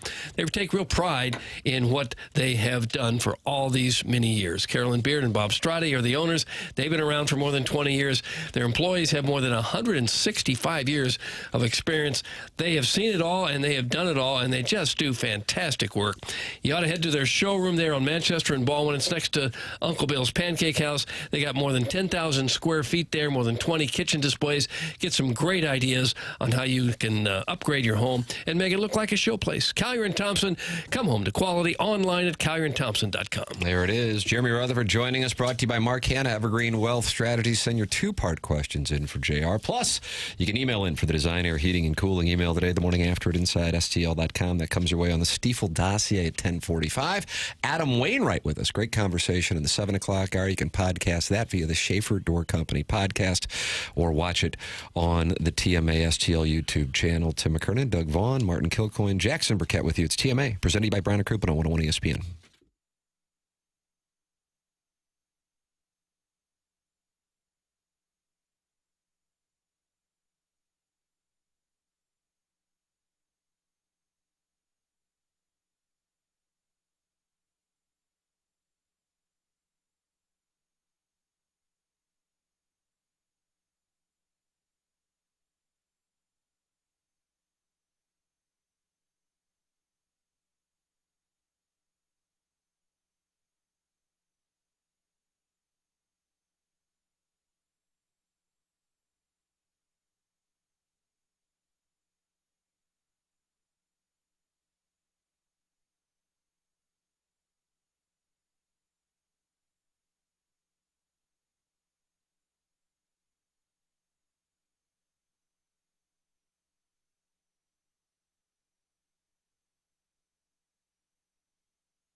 you bored. Did you just say that? Good Lord. So grab your bonbons and pour your wine. It's our turn to shine.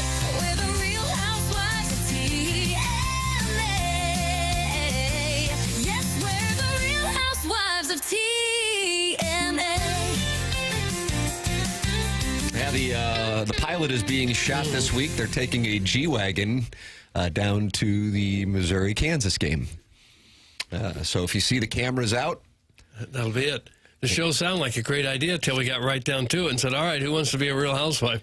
Nobody volunteered. I think if there was some form of a budget with just a little taste. I'm not talking about like a large taste, a small taste to give the ladies some reward. I think we would have hundreds, maybe thousands of applicants. Doug was offering box wine. I don't. Yeah, Franzia, delicious. A few box wines to give out. Sharon and Clayton, the Alpha, I think she would be a superstar. I think she'd get called up to Orange County or Potomac. You do. Like this would be a feeder for the big network shows. Right. You know, I guess it could still happen. Self-made stay-at-home Ludu mom says that she applied. She just texted again. She is a guy. Heavy set even. Says you. Thank you, Jackson. Steelworker, Granite City. Harrison's brother Master is already ready for the Jeremy Rutherford segment here in the Marcana Evergreen Wealth Strategies 9 o'clock hour. JR, is Jordan Kyrou a core pillar of the organization? If so, why? That is a tradition. There he is, ladies and gentlemen, from The Athletic and 101 ESPN, friend of the program. He loves two-part questions via the Air Comfort Service text inbox at 314-399-9646. He's ready for September 20th against the Dallas Stars. Jackson is already counting down the days to the preseason opener. It's Jeremy Rutherford. Morning, JR. Is that when they play? The 20th? Jackson? Doug? Saturday, September 20th, 6 o'clock start. Thank God. I thought Doug was going to throw it to me. Yeah, Words right out of my mouth. Morning, boys. Soon. What do you say? What do you say? Hey, not too much. I would have, I'd like to spend a lot of time in Jefferson County, but I thought I'd come out and see you boys. And I probably should have Ubered. I got a 4.95 rating. Oh, Jackson, he's got a better one than you, too. Dunking on me. But I drove myself, so next time. Sorry, Jackson. Sorry. Jackson was bragging about that 5-star rating. It turns out we all have higher ratings than him. It was like a real thing I had. Yeah, I know. Well, you brought it up. Would have been like fourth in my obituary. It was like Andy had a 5-star Uber rating. Not anymore. You say you like to hang out in Jeffco. Where's the real, the best hot spots at night to go in Jefferson? Last time that I mentioned a couple places, I had you took some heat from some loyal listeners. Yeah, really? saying. You forgot about this. I think I threw out Applebee's last time. Oh, that's right. Hey, Trey, we can come up with a list here, right? With Jeffco. Yeah, you guys can give the Mount Rushmore of Jeffco establishments. Yeah, give a shout out to Detour. They're down the street. Detour. Yes. Looks like JR is the legend of Jeffco. Yeah. Hey, there was definitely some Cardinal Cowboy sense in that. In the Legend of Columbia? Definitely. Yeah, he's booking me a table at the CC City Broiler on, Friday, Doug? Is it 7 p.m. he got me the table? I think so. I believe so. Whenever you want it, of course. Yeah, goes without saying. Hey, how about Dylan Holloway on the Cam and Strick podcast yesterday? Did you get a chance to catch a little of that? Yeah, I did. And you know, the good thing to hear with Dylan doing that interview is that he's been healthy and feeling good for about 3 months. I mean, this isn't a situation where he's 2 weeks out from camp. He's finally starting to feel like himself. So, you know, he should be ready to go when camp starts whenever it does, right? When is it? Jackson? You're talking about training camp? Well, if the first game is the 20th, I assume training camp starts on the 19th. But they do have a quicker camp in the NHL. Mm-hmm. He knows when the Trailblazers play next, but Rip City. Yeah. Game What time. would Francesa say? Is this a camp where they're wearing skates? I don't know if Francesa has ever talked hockey on that program, and he prides himself I bet in it. they did when the Rangers. What, a 94 against the Canucks, the Messiah? Yeah. Here is, you have this audio, don't you? Dylan Holloway? Oh, that's the one I didn't clip. Son of a gun. Oh, I knew I didn't clip one. One thing we meeting today we can't get. Here, I can probably do it. I've interviewed him a few times. First- Ask me a question. I have just asking if you want to take your shirt off. The Uber rating, and now this. Your producer rating just tanked. I forgot one clip today. And that Hey, was Marty, you got to be pretty good at this. Don't you go to the sound sometimes in the sports show and the audio's not there, so you got to tell people what he said? Yeah. Well, Sharon's about to go dunk on I me, guess by we the don't. way. Do we not have that tape? Oh, we don't have that. Are we gonna? Should we just take a? Okay, you want to just keep filling? Okay.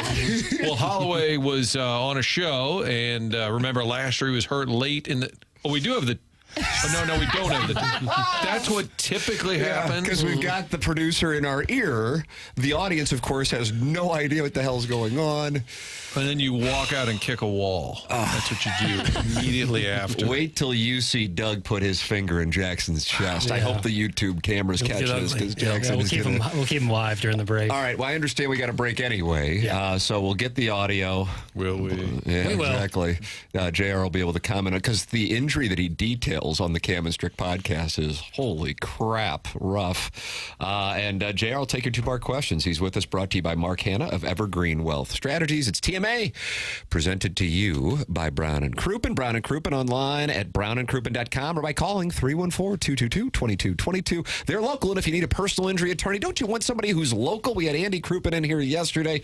Terry Crouppen comes in. Ed Herman comes in. We talk it over with them. They can do so and come in the studio because they're local. They're not set up shop somewhere else and just telling you that they know St. Louis. They actually were founded in St. Louis in 1979, and they just built brand new offices on the hill. They're committed to the community, and they're committed to their clients in the St. Louis area. It's Brown and Crouppen, online at brownandcrouppen.com or by calling 314-222-2222. If you give them a call, make sure you let them know you heard about them on TMA. The presenting sponsor of this show is Brown and Crouppen. Remember, the choice of an attorney is an important decision and should not be based solely on advertisement. Send your two-part questions in for Jeremy Rutherford, 314-399-9646. That's how you can text them in. I'll look in the Michelob Ultra YouTube chat, too, if you want to post them in there. It's TMA 101 ESPN.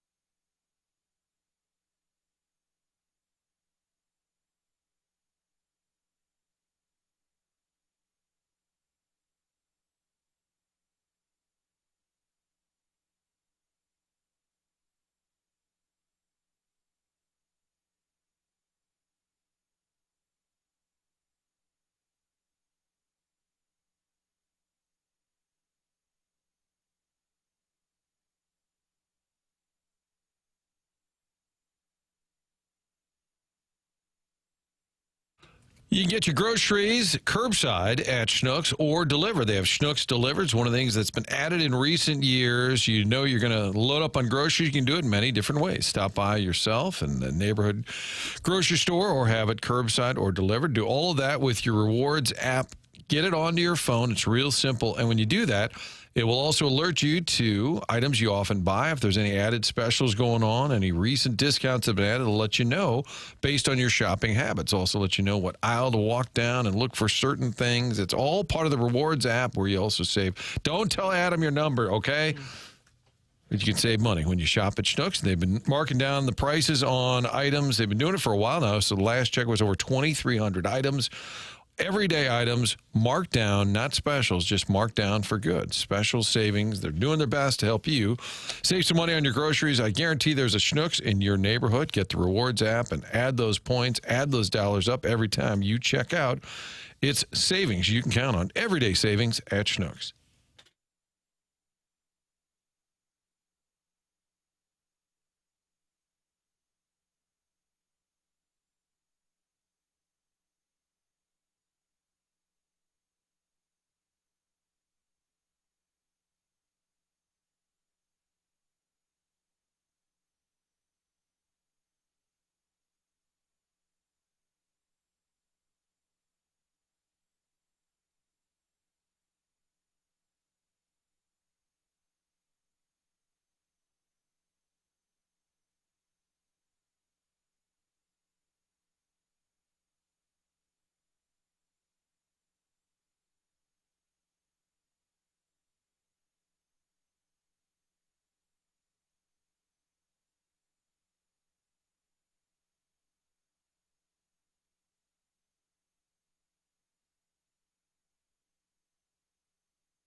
This is Jackson with a Sports Center update. It's brought to you by Saliga Heating and Cooling. Cardinals win last night. Back in action tonight, taking on the Athletics. 6:45 p.m. first pitch. Matthew Libertor on the mound for the Redbirds.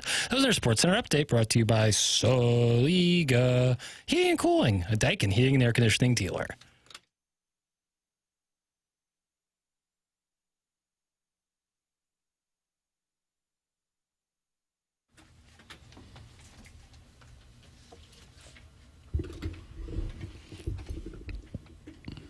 Doug, what is this? This doesn't sound like New Edition either, huh? Is this JR's theme song?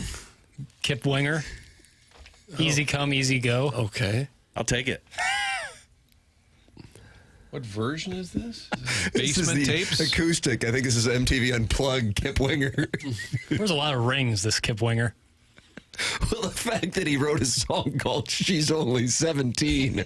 Mama says she's too young, but she's old enough for me. No. And the man is still out performing is something that I would look into. Maybe Buck Swope, once he's done handling Tower T and the 40-170 interchange, he can now turn his attention to Kip Winger, Doug. You have suggested a consultation, maybe some legal team. Now that I hear the lyrics, I might need to put in a request to change the next week. Jeremy Rutherford in studio with us here. He is brought to you by Mark Hanna of Evergreen Wealth Strategies. Mark is online at evergreenstl.com. Can't say enough good things about Mark Hanna of Evergreen Wealth Strategies, and JR is ready for your two-part questions as camp will get underway at a time that is to be determined, as we have learned here on the program. We just worked backwards from the first preseason game, Which is September 20th. So I'm guessing camp starts on the 19th. At the very earliest, the 18th. That's correct. A day of practice and they're ready to go. Yeah, I think Doug Armstrong's going to talk to the media on the 17th, and then we'll go on the ice on the 18th. Thank you. So you nailed it. Oh, that's really true. Yeah. Oh, I was kidding. See, Doug? Yeah, they don't need much time. There's a tradition when you're on the program, JR, and that's Harrison's brother, Master, and his love for Jordan Kyrou. He's furious with me for not asking the question already, even though he is going to be the first question. And again, we welcome people to send in their two-part questions, 314-399-9646. Air Comfort Service text inbox. JR, is Jordan Kyrou a core pillar of this organization? And if so, why? Yep. So this is why I'm wishing the season was a few more weeks off, right? This is the first week, and he's back. He's back with the Kyrou question. Yep. Well, here's the deal. Is he a core member? I think he is at this point. Did they try to trade him this offseason? I think they did try. I think there were rumblings with the Buffalo Sabres where a deal might have been had with Buffalo, and that didn't come to fruition. And so I think, though, the Blues are happy still to have Jordan Kyrou on the team at that AAV, 8.125, with this cap just continually rising. These guys are going to get $10, $11, $12 million, especially a 40-goal scorer. So he's value. Potentially. So I think he has that value right there. And, if he continues to improve like he did last year, why not? So I do think there was interest, but at this point in time, I do think he's part of this core. We got some Broberg and Holloway questions, which set us up for Jackson, who has now obtained the audio. This was Cam Jansen and Andy Strickland's podcast, the Cam and Strick podcast, and Holloway was on, and he detailed that injury that kept him out. And that was a hit against the Penguins, right, that led to this whole thing? And the hit wasn't much, and he says it in the podcast. Yeah. So it shouldn't have done that damage, but it did. Take a listen to what he had going on. I've been 100% for the last probably 3 months. It was a little bit of it was shorter than originally thought, like the recovery process. So I was thankful for that. What I ended up doing was I tore my oblique off the hip bone.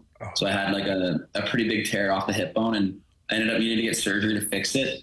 Normally, like with oblique tears, you kind of just like let it sit and then it'll heal on its own. But because there's so much off the bone, and then it kind of like retracted into my abdomen, they had to like pull it down and like reattach it to the bone. Oh my God! So it was a pretty extensive surgery. Like from the hit, there's no way that hit should have ever done anything like that to me. But it just happened, and then like the actual recovery process was brutal. Like the surgery, I was in the hospital for a couple of days after, just like sitting there, kind of getting some drugs, trying to like get through the pain. And then about a month and a half after, I was able to skate, and we were out of playoffs by then, but. I was hoping that we'd go on a deep run and maybe make a comeback, but I think this year's the year. So Here's the year. Sounds like somebody just cleared the puck. Mm-hmm. Maybe a little 6-on-5. So as bullish as everybody is on Holloway, you got to keep in mind that's a pretty major injury to come back from.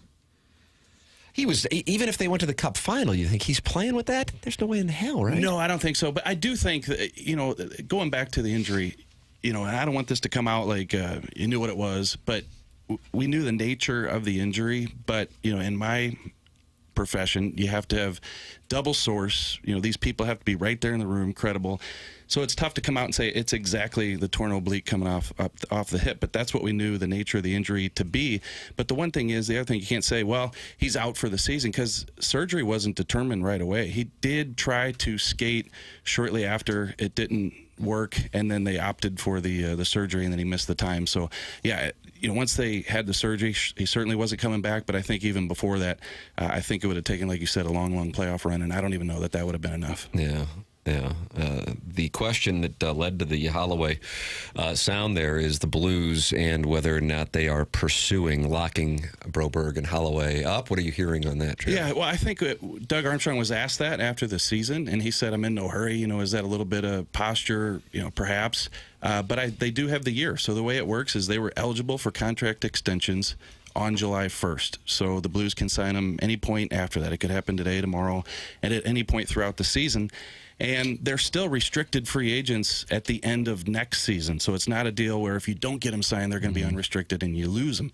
So I think they'll probably have some talks at some point. But the thing is, what have they shown in 1 year, and where does that put the Blues in terms of what they want to pay them? Do they want to pay them $8-9 million a year, which I think both of them could command. But I think the Blues are going to want to see a bigger sample size. So maybe they let them start out the season, play half the season, maybe even get to the end of next season and see where it is. But obviously the gamble is always, if they both do have monster seasons again, especially Holloway, 30-35 goals, that they're definitely going to be up in that $9 million range. A two-parter here from Barclay's Bone, with an exclamation point, I should note. Who is your dark horse player to make the team this year? And question 2, does Thomas hit 100 points this year with Booch and Snuggie as his potential line mates? Thank you, Barclay's Bone. Yeah, and I think that Thomas would have hit 100 points last year had he stayed healthy, but he blocks the shot and he's out and he's dinged up. He came back and he had that little bitty lull in December and January. Otherwise, he gets there. I think his points per game, if you take the injury out, would have been around 96 points. So he's right there at 100. I think with the surprise player, I've seen some people say that Justin Carmelo can make the team out of camp. I don't think that's the case. They want him going back to junior for a reason. He's going to go there and have a good season, but he will be in camp, so he'll get a chance to show everybody in camp what he can do. Logan Mailloux is another one, but I think you say that he's going to make the team already, right? The Blues have come out and said that there's a chance for him to be in the regular lineup, so I don't know that he'd be a shocker either. So I don't know that this team really does have a surprise guy. Yeah. I think it's a veteran team that's coming back, and most of the spots are taken. What about the Milan Lucic? What did you make of that late addition? Yeah, I think that's the Blues and Doug just uncovering every stone, right? And similarly with the offer sheets, it's like, hey, let's try everything. Let's never look at a situation and say that's not worth trying. Now, you may have some conversations and decide that it's not worth trying, but I think you look at Lucic, and it's the old, hey, I'm in the best shape of my last 5 years type situation. He's been out of the league for a year and a half. And my big question, Martin, is, he wasn't a great skater a few years ago. So at 37, even though he's in better shape, great shape, whatever, can he come in and help this team? Now, I know that the Blues want to add some toughness to the lineup, and especially that bottom six. But I think when you got a Toropchenko, a Walker, like, where is he going to fit in there? Is Sundqvist going to be in the lineup or not? I think he could add some toughness, but again, it all comes back to if he can get up and down the ice. I think it's pretty clear Snuggerud will have a regular spot. How about Dvorsky? What do you see for him? Yeah, no, Snuggerud for sure. And I talked to him a couple weeks ago. He's excited coming back and playing Doug on that top line, essentially, with Buchnevich and Thomas likely to start out. And then with Dvorsky, I think he'll be on the outside looking in, even if he has a great camp. Could he play his way onto the team? I suppose. Doug Armstrong has mentioned the possibility of him playing on the wing. So maybe if he had a great camp and they saw a spot for him on that third line wing, they could put Nick Bukestad down on that fourth line. But I think it's a situation where he goes back to Springfield and probably plays a few games and comes up midseason or earlier. Lots of two-parters coming in here, JR. I mean, they are the new dadgum War Drum is texting in. Two-part question, JR, how's the snack game at your house, and your address, if you please? And what determines when and how a player becomes either a restricted free agent or unrestricted free agent? That's from Dadgum War Drum. Yeah, the snack game, of course. Look, you're on the YouTube, right? You got the YouTube cameras? Dadgum War Drum, JR is showing off his midsection for you right now on the YouTube chat. Here, there we go. There you go. Yeah, Marty's That's hot, man. That's a nice boiler. That is super hot. But what do you guys want to hear? You want to hear like beef jerky, or do you want to hear the real snacks? I want to hear the real snacks. Yeah, All the real right, deal. I don't know. My wife comes home with this stuff where it's like a combination of yogurt and Oreos mixed up. But what do you think there, Doug? The yogurt part's okay. I don't know about what else you're putting in there. Yeah, I don't know if you know this, JR, but Doug will food shame you. Yeah. He will. Him and Gary Player. Oh, he has. Yeah, a little bit of. How about Cheez-It action? No. Gosh, no. Cheez-Its, No, that's out. That's out. What about some Moose Tracks? And I'm talking about ice cream. Yeah, you make an exception for that. Yeah. I thought Bunny Tracks was what got you. It's very similar is that right? ice cream, yeah. Yeah, Blue Bunny Tracks is a religious experience. It's like a I Rocky eat the whole Road carton, thing, right? The entire carton. What's the flavors, boy? It's like vanilla with some swirl in there. And Is there a nut? a dash of caramel. Flip that off. No, I don't think there's any nuts. Yeah, and then I don't even scoop it in a bowl. I just eat it right out of the carton. Oh, yeah. And then the free agency question, that's a situation where it's age/years in the league. So, you start your NHL career 18, 19, 20. 7 years will get you to unrestricted free agency, and also the age 27. So these guys, Broberg, Holloway, 23 years old, even, a couple years on their next contract, they'll be Broberg might get to unrestricted free agency a little bit sooner, but these guys restricted for the next couple of years. But as restricted, some other team could offer you a deal, and the Blues have to match it. Is that how it works? if you're an option for an offer sheet like those two were, then yeah. So they can receive offer sheets when they're restricted free agents, and obviously that goes until they become unrestricted free agents. Two-parter here from future Hall of Famer, from my standpoint anyway. Carlos Spicy, winner number one. Do the Blues and Chiefs still have another year on their deal where Patrick Mahomes comes to Enterprise Center as a hostage in a suite?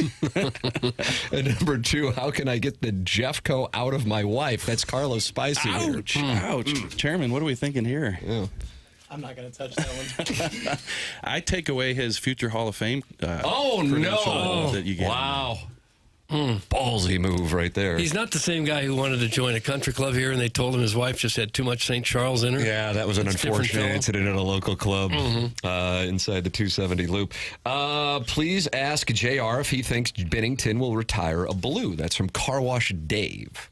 I guess fair question, but he's still early 30s. 2 years left on the contract? A lot of people, talk about trading him. I think if this team's going to try and stay competitive for a couple more years, he could see the end of the contract here in St. Louis. I really do think that. Now, I do think that at some point you're going to have to play Hofer more. And last year, he's still around that 27, 28 games started, and Binnington's getting the bulk there.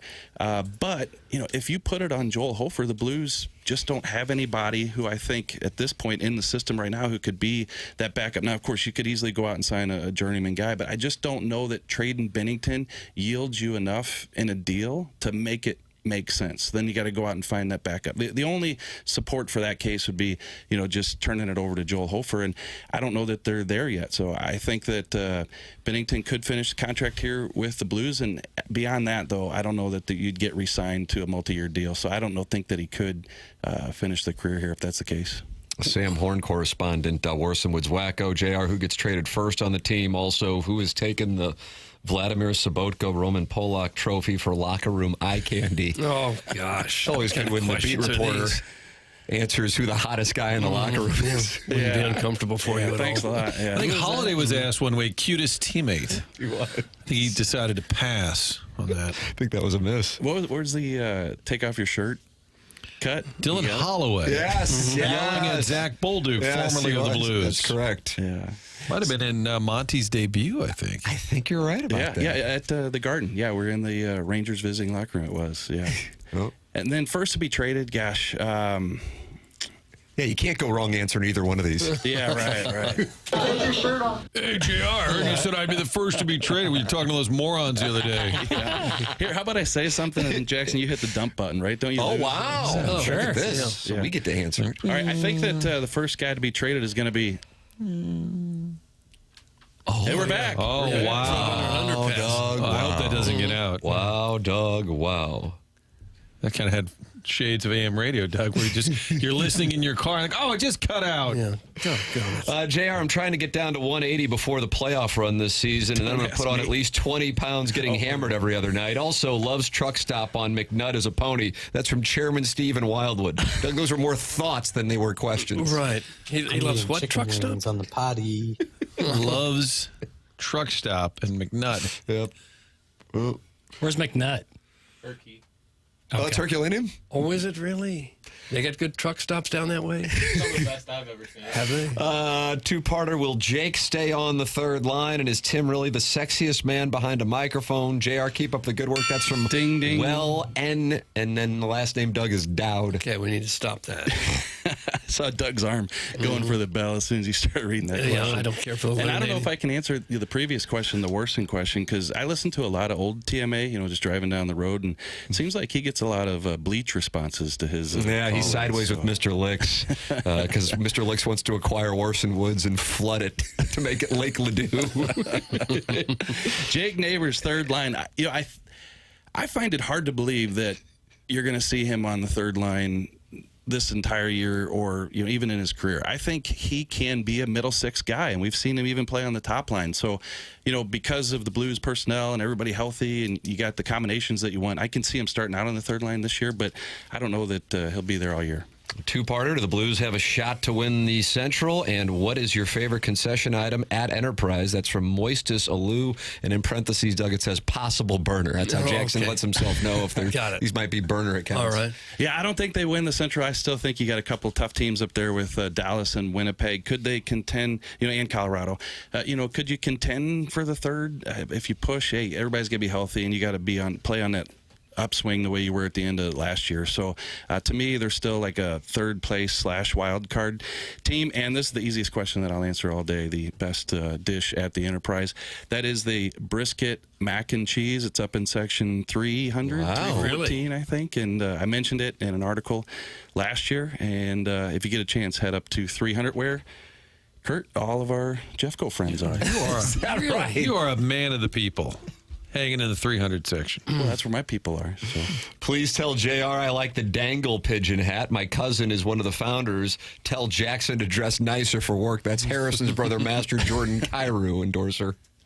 Dangle pigeon, that's the hat you're wearing right there? Yeah, I got some friends that own the company. And that's a sharp-looking cap, I was thinking, when you walked in. They've put together some great hats. This is one of 3 or 4 of them, and they do a great job. So I did want to show some support for them. Continue to do great hats. So danglepigeon.com. Doug, you like what's that the dangle meaning pigeon? of that? I know what it means to dangle, but what's the pigeon? Yeah, you dangle your top 6 player, your deacon, and then you got the pigeons on the fourth line. The fourth line grinder type guys. They're called pigeons. Yeah. Okay. Yep. And the founder, the guy who put it all together, Tony Moss, does have a dangle pigeon tattoo on his buttocks. On his where now? So if you know him or see him, you'll have to ask him to show it to you. Where's his tattoo again? That'd be the buttocks. And have you seen it? I have.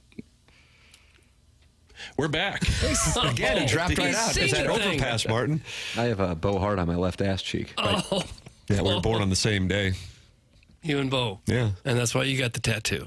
That's right. And we're both hard workers and scrappy, and the fans of St. Louis love us. Yes. Hey, JR, who would you rather take on a date? Some lady who's never worked a day in her life, has a timeshare in Clayton and stalks blues players, or a divorced Ladue mama with 2 thriving businesses, fake milkers and deep pockets? And also putting brisket mac and cheese in section 315 is really knowing the 300 market. That is from the self-made stay-at-home Ladue mom. I think I'm going to go with a divorced mom with a thriving company. There you go. You're an endorser of the self-made stay-at-home Ladue mom. Sharon and Clayton takes a hit. But I'm like Doug, though. I don't know that she's a female. Wow. No, absolutely not. Absolutely not. Wow. But some of these cross-dressers, you never know. Boy, a lot of shots at the endorsement for the brisket mac and cheese coming in the Air Comfort Service text inbox. Let's see. I mean, we've got a billion of them here. I think we've tended to it all, though. JR, what do you think of the Mark Rycroft acquisitions getting overlooked? You know, I have actually a Rycroft story, embarrassing story for me.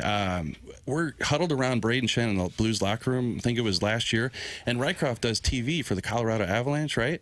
So for whatever wacky world I live in, I'm thinking Shen knows who Rycroft is because he's played in the league, so on and so forth. And so there's 10 reporters, microphones in Shen's face, and I say, hey, Braden, what can you tell us about the Hall of Fame career of Mark Rycroft? And Braden goes, who?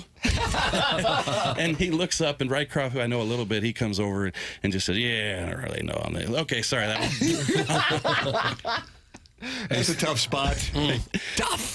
Tough. And then Alan Dadeville's second question is, should the zoo start charging admission to keep all of your neighbors from overtaking the place? I'm telling you, they can all tell you what the mac and cheese tastes like because they all sit in 300, and they go to the zoo about 3 times a week, my friends in Jeffco. Because it's free? Yeah. Really cute to hear the Fats from Webster Groves pretend that they don't like the brisket mac and cheese. That's from the 636. Just keeps going on, Doug. There's municipality warfare in this text inbox. I didn't know they even had that. How much JR is that? says it's the best thing in a building. I think it goes about $15. $15 or so? Okay. Nice. But so it costs them about, what, $1.50 to make? And, Probably. Yeah. I'll finish off with just a general question. Couldn't be easier. It's a 2-foot putt just to knock on in. Do you, as an observer of the team, not a fan, you're not a fan. Right. This guy's a journalist, brother. As a journalist covering the team, do you have higher expectations for this team at this point, September 3rd, 2025, than you did September 3rd, 2024, going into that campaign? Yeah, I think so. I think because of the Monty coming in. And the charge in the second half? Yeah, the charge in the second half for sure. So they do have a little bit of momentum and belief. But I think that, you give Jim Montgomery a training camp, and people know what to expect from him. And then also I do like the upgrades. I think Suter's going to help up the middle. And I think Bukestad's going to provide a little bit too. And then I'm excited about the third pair with Tucker. Doug Armstrong did say that Jim Montgomery is a huge Tucker fan. I think he's got to be in the lineup. And then Mayu, he's ready to play in the NHL. So you like that third pair because they get some edge. So I think there's a number of reasons to like this team, including, up front, you look at that line with Shen and Holloway and Kyrou, the success they had last year. Holloway's healthy. But the main reason I'd say that I'd like this team more than I did last September is you got Jim Montgomery from day one. Yeah, hard to argue with that. Jeremy Rutherford with us every Wednesday here on TMA, brought to you by Mark Hanna of Evergreen Wealth Strategies. JR, we always appreciate the time. Yeah, no problem. Did the putt roll in the hole there? Yeah, you jarred it. That was no question. I had no doubt about it. And Doug, that's Dangle Pigeon. Dangle Pigeon, okay. Dangle Pigeon. That's nice. And Sharon and Clayton has responded to JR. Doug, you didn't know about them. And to think I thought JR was a cool dude when we chatted in the concourse a few seasons ago. Oh, well, enjoy your alliance with the self-made stay-at-home Ledoux mom's party tray business. And Doug, you didn't know about the mac and cheese, which I didn't either, because you're down in the lower bowl with us civilized people. And I said what I said. That's from Sharon and Clayton, the star. Ouch. The Real Housewives of TMA. Painting it as if like the Hunger Games are playing out up there. I mean, I'm telling you. JR, you take the self-made stay-at-home Ledoux mom's side, and now you see you're an enemy of Sharon and Clayton. I forgot I met Sharon. Sorry, Sharon. That's Jeremy Rutherford with us, brought to you by Mark Hanna of Evergreen Wealth Strategies. Thank you, JR. Yeah, thanks, boys. We'll take a break, come back with more TMA here on 101 ESPN.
Doug, you like this one? This is Jackson's music theme that is just songs that he's in the mood for. Yeah, this is nice. King Harvest. Is that who it is? I've heard it a Featured in million Ozark? times. Was it this song? Maybe closing credits? think so. One of the Ozark I think so. shows? Not the Ozarks, but the show Ozark. Ba-da-ba. What's the reason for this being played, Papers? Oh, I don't know. I like Dancing in the Moonlight. Oh, do you really? Okay. So it fits, Nice with, little it fits tune. with today's theme. That's right. Bangers. Bangers. Malleable theme. Malleable. It's TMA, the 9 o'clock hour, presented to you by Mark Hanna of Evergreen Wealth Strategies, fresh off a couple segments with Jeremy Rutherford of The Athletic. He will be with us every Wednesday fielding your two-part questions via the Air Comfort Service text inbox at 314-399-9646. And, of course, you're always welcome to call into the program, 314-974-0101, Collier and Thompson phone lines. And coming up, we'll have the Design, Air, Heating, and Cooling email of the day, the morning after at InsideSTL.com. All of that still coming your way. The Colonel is doing a bunch of border war preview stuff by interviewing former Missouri players, in particular players who did battle with Kansas. And one of those players, Doug, Tony Temple. Oh, sure. Running back. Huge game in the Cotton Bowl against Arkansas, the 2007 season. It was New Year's Day, 2008. And Tony Temple was on Power Mizzou and the YouTube channel with the Colonel, our regular guest here. And Tony Temple told this story about showing up to the Missouri workout facilities wearing a Kansas shirt. Oh, no. I remember I had a KU T-shirt at the University of Missouri, and I was in study hall. And I was desperately just trying to find something, and it was just one of my old shirts, you know. I was a senior, you know. And I grabbed. That's it? Oh, that's it? Sorry, he was getting right to the punchline? And I grabbed it, and I couldn't even make it out the locker room. Like, they literally burned it. Like, I can't, I'm not even going to give you the guy's name. They tore it. They burned it. Like, you do not wear anything, KU. And I'm like, it's just a shirt. And it's not just a shirt. It's serious. Right. I want to, because I remember, and I think this was before you were in school, but there was a reporter that wore a Tennessee hat into one of Gary's press conferences. And I don't even know if he was a Tennessee fan. You know, I used to own a ton of hats, but Gary made an example. I would have loved to see Gary Pinkel see one of his players walk in the facility in a Kansas T-shirt. That would have been good. Yeah, exactly. And my teammates were trying to save me from Mr. Gary, Hall of Fame Gary Pinkel, Coach Gary Pinkel. So it was quite the experience. I was thinking of this as he's talking about wearing the Kansas shirt. Your lensman, Doug, years ago, That was my guy, Gary Womack. would always wear Tennessee gear wherever he went. And it was Pinkel's very first. Were you there that day? No, by but chance? maybe I was down there. I remember hearing about it. It really was something else, and it was a substantial moment. And it's so weird because if I were going down there to interview Drinkwitz now, and Gary Womack, who was a great photographer at KMOV, Doug and I worked with him. He would do a lot of the football photography, both for the Rams and Missouri in high school football. And he was a big Tennessee guy. He's from the state of Tennessee. At that time, which will sound crazy to somebody who's 27 years old like Jackson, but while Missouri and Tennessee both did in fact play college football, it was like one was playing the real college football and one was playing AAA. And so the fact that he was wearing a Tennessee hat didn't even cross my mind. Now, if we were going down there now, and I realize they're in the same conference now, but still, it's just a different mindset. Missouri had never reached what they did in 2007, 2013, 2023 at that time. And so Pinkel, they're getting ready for the team photo shoot. And it was right across from the football stadium where the football offices were. And Pinkel walks by, and it's his first camp. And he walks by Gary Womack, the photographer from KMOV, and we're down there. It's just me and Gary. I'm 24 years old, and I'm obviously a Missouri guy and a fan, but covering the team. And well, you had a T-shirt on that said "Go Team." Go Tigers. I'd love to walk on and do Rudy Part 2. And Pinkel walks by our photographer, And he goes, why would you wear that hat around here? Just walked past him. He didn't walk up to him. And Gary Womack goes, what'd you say? And he goes, hey. He goes, I'm trying to build something here, and you're wearing a Tennessee hat. And then all the players stop, and they turn, and they're like, oh, crap, this is about to go down. Mm-hmm. And then Pinkel, seeing that it's getting attention, says, hey, come over here. And so Gary Womack then tells me what happened, our photographer, and he says, Pinkel said, I'm trying to build something here. And he goes, while you're here, I'll go in and get you a Missouri hat if you really want to wear a hat. He goes, but while you're here, I'd appreciate it if you didn't wear another school's hat while you're at Missouri. And we got back in the car after we got done doing the interviews, and Gary Womack goes, that guy is going to lead this school to a Big 12 championship. He goes, it's that type of mindset that you need when you're trying to build something that he had. And he goes, I know it probably seems crazy to you. Like, oh my God, Missouri and the Big, it sounded foreign at that time. Missouri and the Big 12 championship, when at that time you had Nebraska and Texas and K-State and Texas A&M, and I might be leaving somebody out, and I guess Colorado to an extent.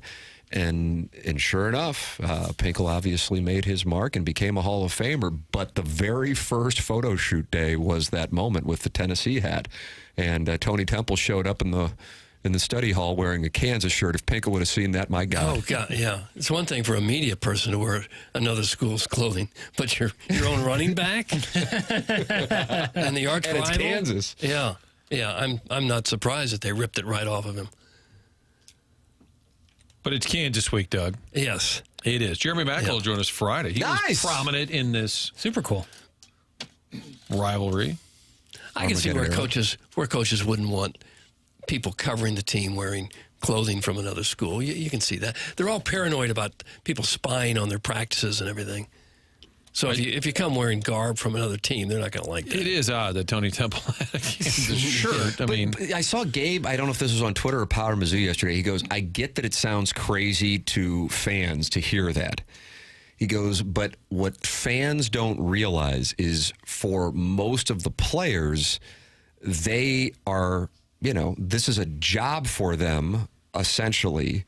And they don't grow up most of the time, even though Temple went to Rockhurst over in Kansas City, they don't grow up with the passion that fans do, even when they're young. So they just have shirts of teams, and they don't even think anything of it. Now, by the time they leave, take your pick of Columbia, Lawrence, Champaign, whatever, they will hate the rivals. But him, as a freshman, it doesn't even cross his mind. And he goes, I understand how it sounds crazy. He goes, but I actually, now that I've covered these guys, I get it. They're fans of schools. I remember going to a St. Louis University soccer game when I was a kid and seeing guys wearing Notre Dame sweatshirts. I remember thinking, that's kind of weird. Mm-hmm. But, might be Irish Catholic and just have the Notre Dame thing going and, don't think anything of it. Yes, when I heard that story initially, I was thinking, holy crap. I can't even imagine. These days, though, as soon as you get to a school, they give you 2-3 duffel bags full of apparel so that you never get put in a situation like that where you'd be wearing another team. Chalk. Or even if you're at Mizzou, even an Adidas T-shirt, or Adidas shorts or Adidas shoes, they're going to make sure you have everything to be uniform with what they're getting paid to put out there. I am fascinated when coaches get fired. Do they just dump it all in the lobby here? Here's all my gear from all the years I've been sporting it. Verlander just recently talked about that, where he's like, I still have so many Detroit Tiger things. He's like half my closet's full of Detroit Tiger T-shirts. But he probably has shorts. some affinity for the Tigers. He'll always be a Tiger. Yeah, but I think if you're a college coach and they fire an NFL coach and they fire you, you're like, screw these guys. You get all this gear. Who was the GM? The guy? Billy Manning. The Raiders GM recently, who was a draft Nick, who became a broadcaster, has a little bit of a speech impediment, but in recent years was the Raiders GM.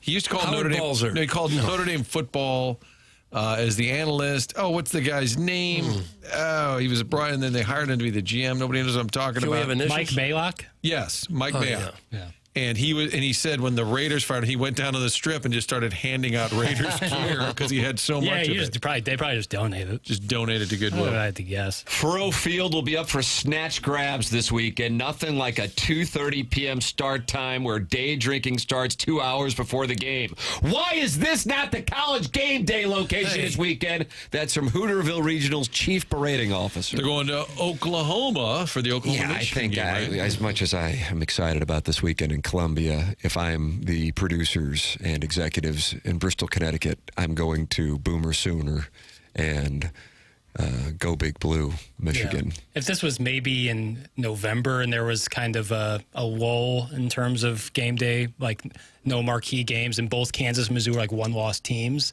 then I could see game day making a move there. But this early in the season with Oklahoma, Michigan being played, it makes sense. You got SEC Nation there. You got Feinbaum's there on Friday. There's going to be plenty of eyeballs on this game. And it's a 2:30 start. I love that 2:30 start. I love a 2:30 start, not in my context I'm going to be in. It looks like Michigan, Oklahoma is the only game on the schedule where two ranked teams play each other. It's kind of a butt-ass weekend. Yeah. They just went all out in week one, which is great. I still think the Oklahoma State, Oregon, and Oklahoma State's down 28.5 points the number, Martin, if you want to lay those 28.5 for Mike Gundy. Just the fact that they had a little war of words in advance makes that a little more interesting because then you wonder, will Oregon lay it on them? Speaking of which, Dan Lanning, I was just told to wrap. I'm sorry, we got to do the 5-day forecast. Okay. My time management has been warm garbage. Doug. Traffic and weather on the other side. We got a break. It's TMA 101 ESPN.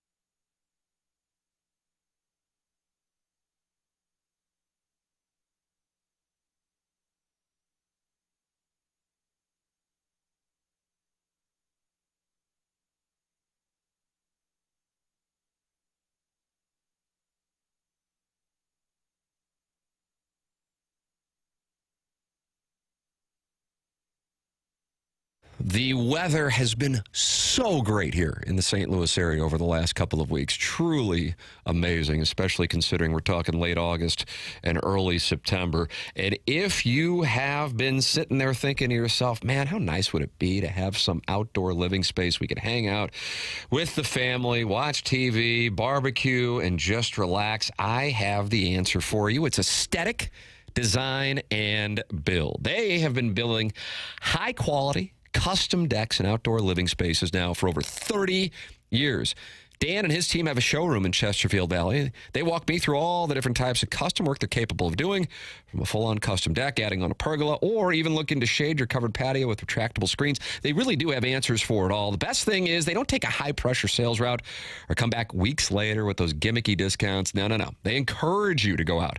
Do your research. They're confident that once you compare the work that they do with what else is out there, you'll see that they are the better choice. Give them a call at 636-532-5008 or visit them online at aestheticdesignandbuild.com. That's aestheticdesignandbuild.com, and let them know I sent you their way.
Is this Hove and Yeezy? I don't know who. Yeah, but it's just the instrumental.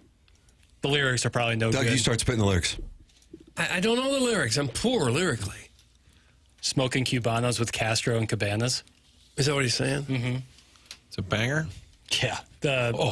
Watch the Throne. Just mocked me for saying. Watch the Throne is like a 10 out of 10. Looks like you're jealous of me going to that concert. Extremely. You kidding me? No. What do you want me to do about it? I definitely don't want to go to a modern day Kanye concert, so probably just revel in your memories. Revel in your memories. Who wants that text inbox name? Jackson will change text inbox names all the way through Monday, although if Missouri loses to Kansas, I could see him maybe being malleable. That's the theme today, Martin? Malleable? There wasn't a theme I could pick up on. No, but it's kind of Jackson's faves. Oh, Jackson's faves. Jackson's faves. Kev Winger not included. So what was the gentleman Townie ever taken? Yeah, someone got that. Somebody claimed it. Yeah. And bang the war drum. What was it? That dadgum war drum's in there. Dadgum war drum taken. Most of names as I'm scrolling here, like a good mostly audit. names. Yeah, we're getting to a good spot where it's a lot less phone numbers. My betrothed, Doug, loyal listener of the program, I guess. Really? Yeah, I'll sometimes catch her podcasting like the Dickens. Really? Yeah, about That's that. odd. You're telling me your wife doesn't podcast? No. God, no. Are you kidding me? Kim's a loyal listener, though, Martin, and is a Jackson lemming, right? Oh, yeah, big Jackson How lemming. about that? And as his cousin John. There was one Friday where Jackson took a lot of shrapnel. Yeah. And later Which one? Again, you're going to have to be more specific. And later that day, I was in the car and my wife was talking about it, and we called him. Do you remember that?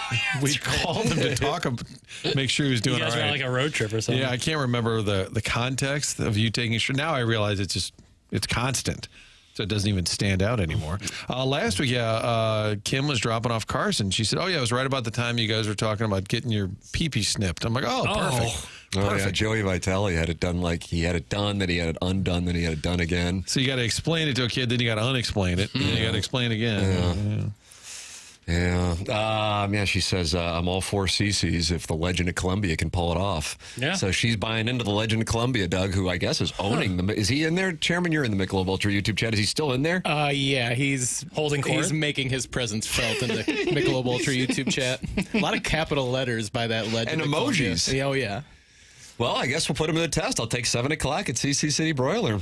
You'd have to have some real connections to get a 7 o'clock restaurant reservation. Doesn't he say he like drives the owner around and the owner has a private jet or To something? fly in the seafood from And Florida? he's the legend, Doug. He can do whatever. Thank you. We met the legend 7 o'clock. today. And it's for Tim. So. Thank you, Chairman. That's why this alliance. Gosh, your Columbia legends, there's, like Brock Olivo. Yes, Brocky 4. Mike Kelly, and then there's Norm Stewart, and then there's the guy who called into this show.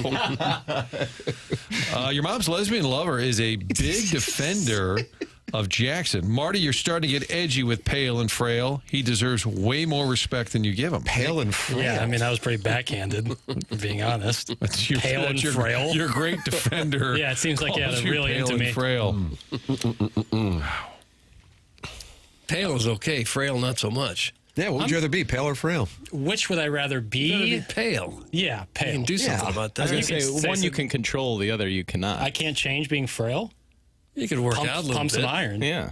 Meet Do some Chairman at push-ups. 4 a.m. over at the club. Is that where you guys are? No, I'm Tim. Oh, I the thought guy you said behind me and Chairman. No, the Chairman will meet you at 4 a.m. if you want to pump I some can't iron. work out that early. Come on, man. Get that testosterone boost I've been in. texting papers at 5:30 in the morning now to let him know I'm awake. Yes, after last Friday. The incident. I feel like my 4:45 text was a problem. No. Did that stir you from your slumber? No. You're already up. First alarm is 4:36, so as long as it's before. Oh, But okay. even then, I'm on Yeah, I got sleep do mode. not disturb. I People have can sleep text me mode. all they want. For all Also, I a care. text would never wake me up. I don't know about you guys. I never have my phone sound on. Never. Like ever. It does? never. So I is guess the I'm waiting for an alarm important sound? call. I guess. Yeah. Is What's the that, alarm Bob? sound different Yes. than the ringer? Okay, I need to really- figure this out. This bamboozled Iggy for many years. Okay, Where he well, would that's have why his my phone of late has been making phone noises. volume down, but his media volume was way up, and somehow embedded clips were playing in emails. It was a real problem. I remember Mike Alden, something big happened at Mizzou, and then at the press conference, they asked him, like, when he found out, and he said, well, as a rule, I keep my phone in my truck at night, and when I get out, I'm like, what athletic director doesn't have their phone? Like, you could be called at any hour of the night, and he said he kept his phone in his car. And I thought, but that's probably not a good move if you're the AD at a major university. Yeah, that is uncommon. I guess he was, maybe he still had a landline. He was kind of he was there and started in 98. Doug, when was his last year in Columbia? Mac Rhodes came in. Yeah, very popular. Jim Sturck also very popular. Joe Strauss called Mac kind of a shyster. Yeah. No, he didn't like the guy who wore the bow tie, or maybe he didn't like both of them. I don't think he liked anybody. Doesn't narrow it down. Mac Rhodes is around 2014, maybe, so Alden helped usher in the SEC era for Missourah. He did tell me once he said Missourah all the time as an homage to his grandma who lived somewhere in rural Missouri, and she always said Missourah, so he would do that. Did that as an homage to her, Missourah. When I met Quinn Snyder, and I'm a 22-year-old punk, and he, now with hindsight, is a 32-year-old punk, which I think he would probably say, and it's 1999, and he had just been hired. Me and my buddy, you ever meet that Joe Stats, Doug? Joe Stats, Joe Sticks, little Joey Craps, great guy. We saw him at Shiloh, day of the press conference, probably all intoxicated ourselves, and we said to him, if you ever start saying Missourah instead of Missouri, we know they got your claws into you. Mm-hmm. And he would always affiliate that with me, and I think it carried a great deal of respect for years on that I was intoxicated as a reporter and came up to him and told him to call it Missouri, not Missourah. You don't hear a lot of Missourah anymore. Not much anymore. If you're out speaking out state and you're a politician, you might Missourah it a little bit. Get a pickup truck, get a flannel shirt, cut some commercials. Don't let them know you flew in on a private jet. Knock out the commercials, flannel shirt, take the price tags off, and then say Missourah a couple times. I don't know. Okay. I know it's out there a little bit, but I don't hear it much. And if that doesn't work, just shoot a gun. I can help you get elected. There it is. Martin's running campaigns in here. All right, it is 10:06. Martin, kind enough to stick through onboarding. You'll be showing up late to onboarding today. I'm going to need a note. You're going to need a note from Jackie Papers. We'll take a break, come back with more TMA here on 101 ESPN.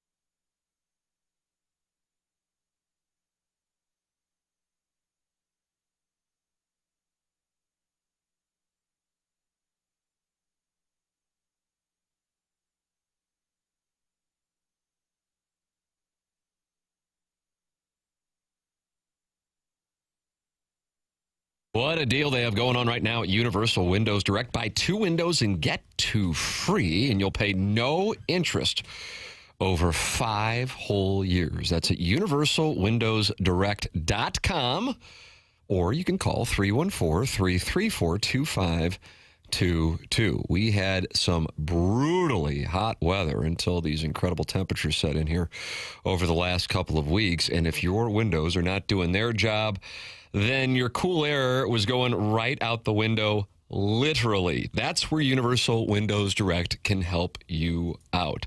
It's Universal Windows Direct. Buy 2 windows, get 2 free, and no limit on how many windows you can purchase. Pay 0 interest over 5 years. They have super spacer technology, which is energy efficient and built to keep cool air in and hot air out. It's Universal Windows Direct at universalwindowsdirect.com. Once you feel the difference, you'll be saying what I say. I love my windows.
This is Jackson with a Sports Center update, driven by Johnny Londoff Chevrolet and Johnny Londoff Autoplex. Shohei Ohtani has hit his 100th home run with the Los Angeles Dodgers. That was his 294th game with the Dodgers. He became the fastest to reach 100 home runs in team history, ahead of Gary Sheffield, who did it in 399. That was our Sports Center update, driven by Johnny Londoff Chevrolet and Johnny Londoff Autoplex. See them at londoff.com. Chevy, together we drive. Are you kidding me?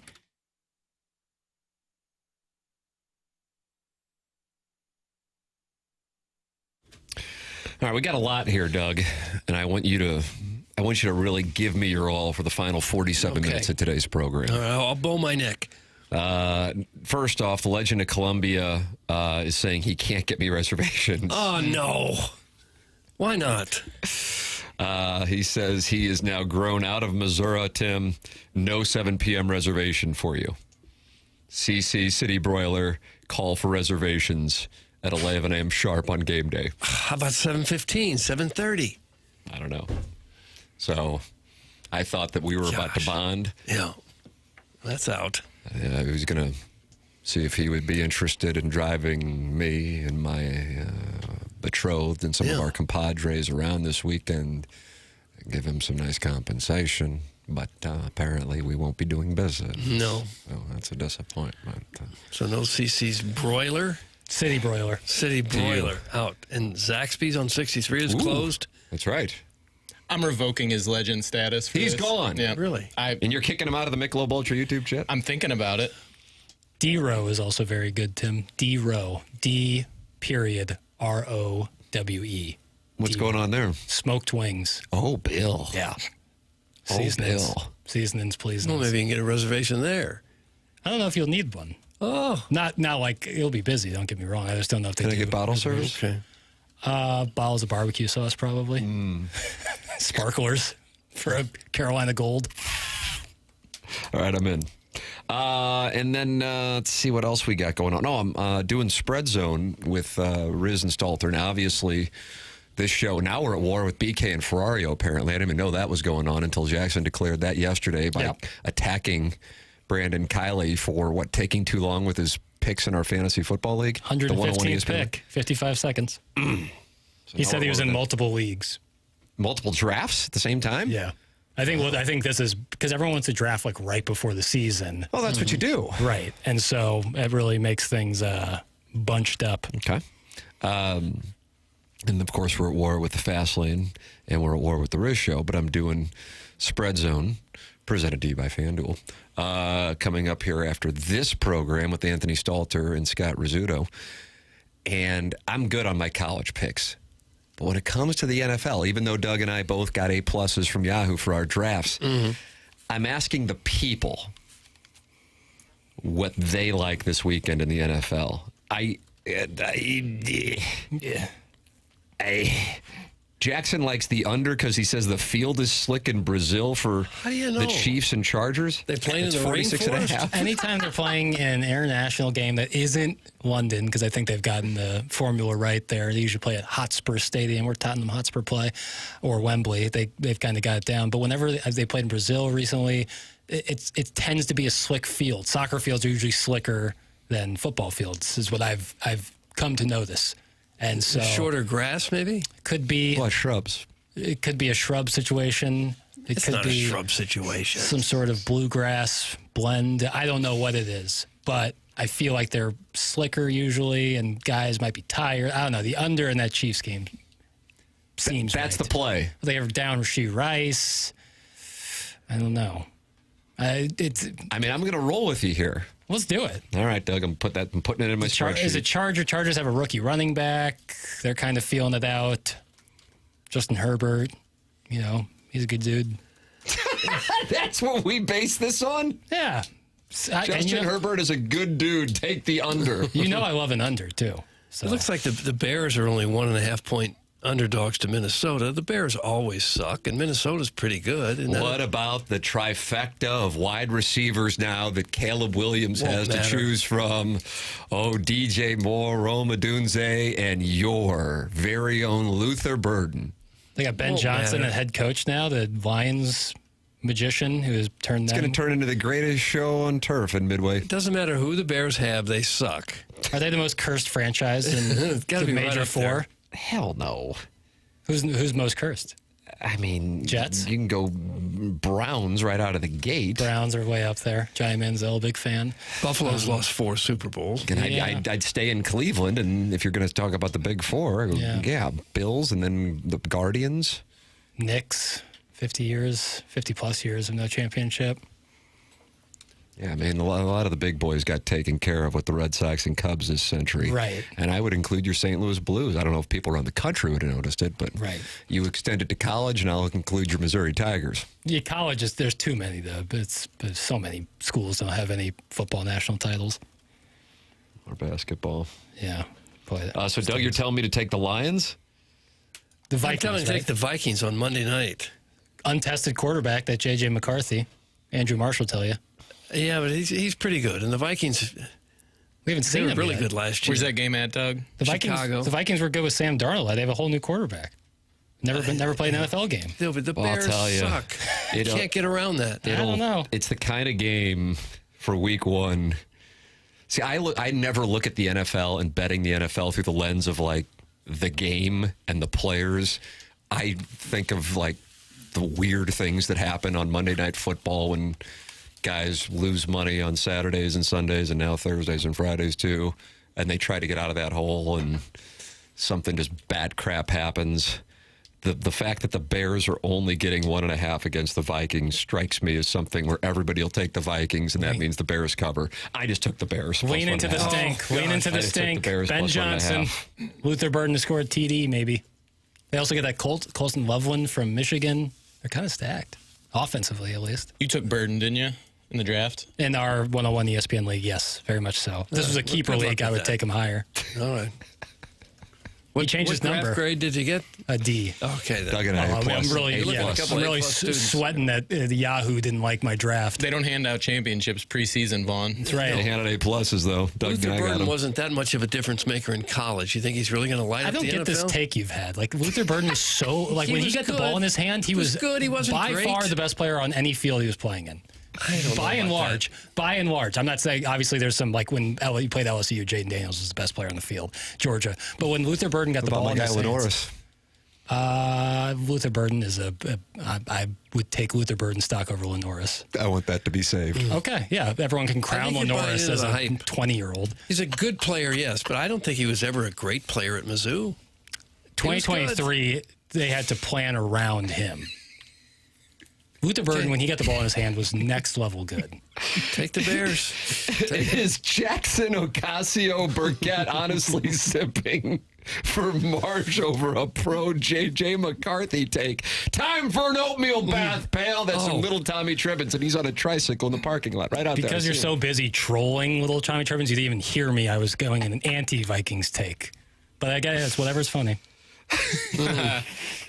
Little Tommy Tribbins. He strikes like Justin in Columbia now. He picks his spots, Doug. He picks his spots. Boy, people are sending in picks. How about this? Crystal City Clam. Or always take the home dog in a divisional game. Doug, you like that? That means I'm on the Bears. Home dog in a divisional game. Okay.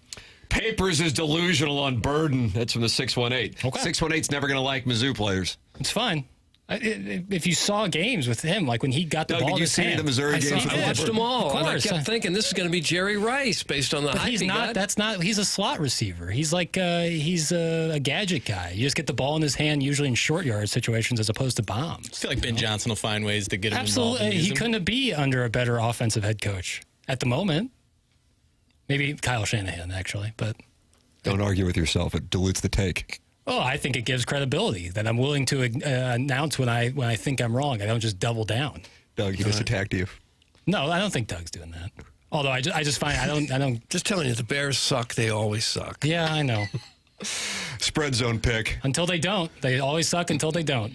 Raiders +3 in the unders and the Colts and Finns. Call your bookie now, Timmy. That's from the 314. I'll take a look at that. Oh, hey, we got an inside source with Henshin, Doug. Oh, that's right. Yeah, you should know something. Burden reminds me a lot of Tavon Austin. That's from Mahomes' long body. Tavon Austin's college highlights are so sick. And his NFL highlights as a tailback. Well, misused. I don't think Luther Burden will be misused. At least I hope. Papers, time to take down that LB3 poster hanging above your bed. That's from Gooner Reloaded. Just because I'm biased and love Mizzou doesn't mean I'm wrong. How about that, Doug? Or right. Certainly. Right.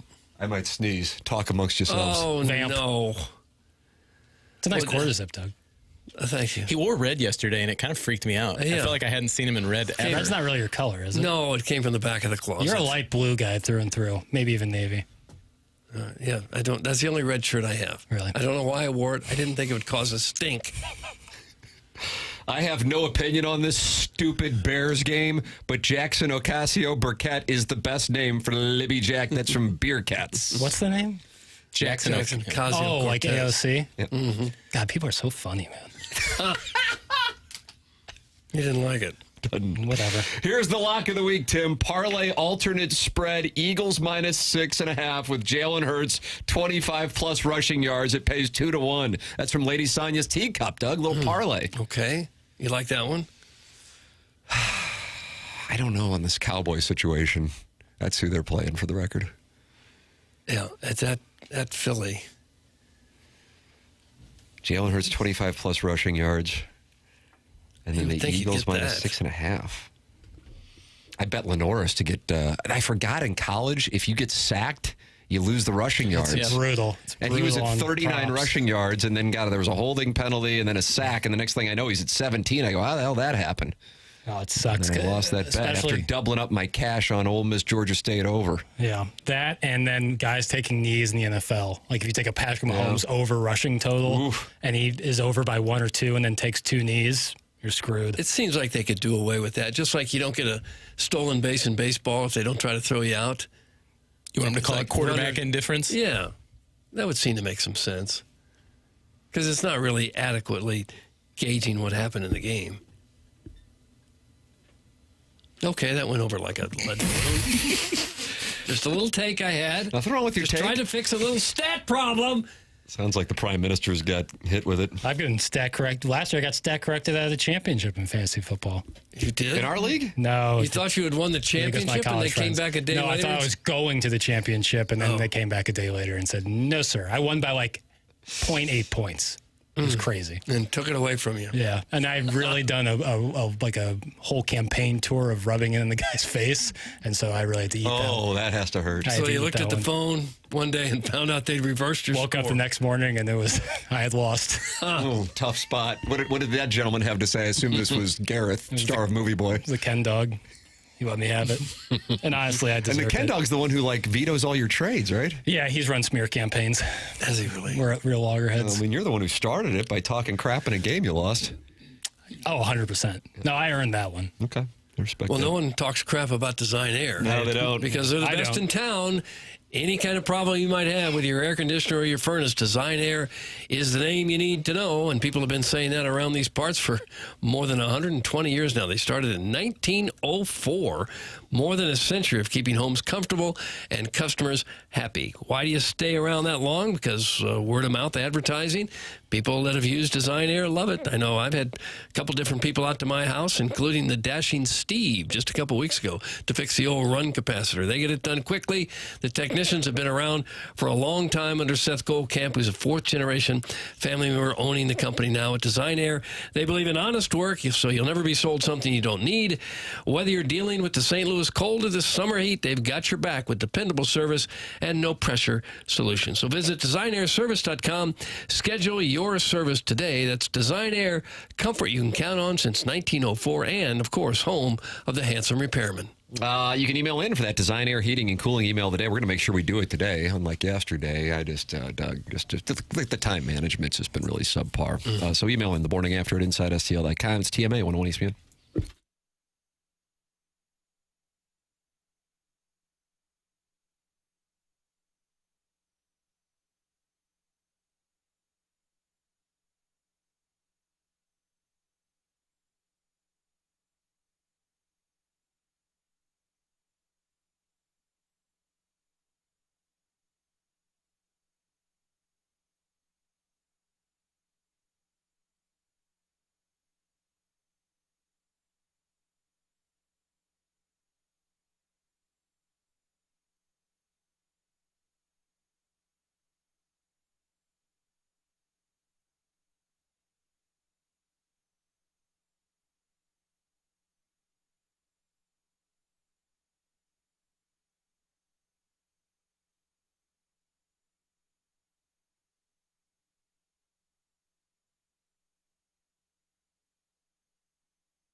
You like this one, Doug?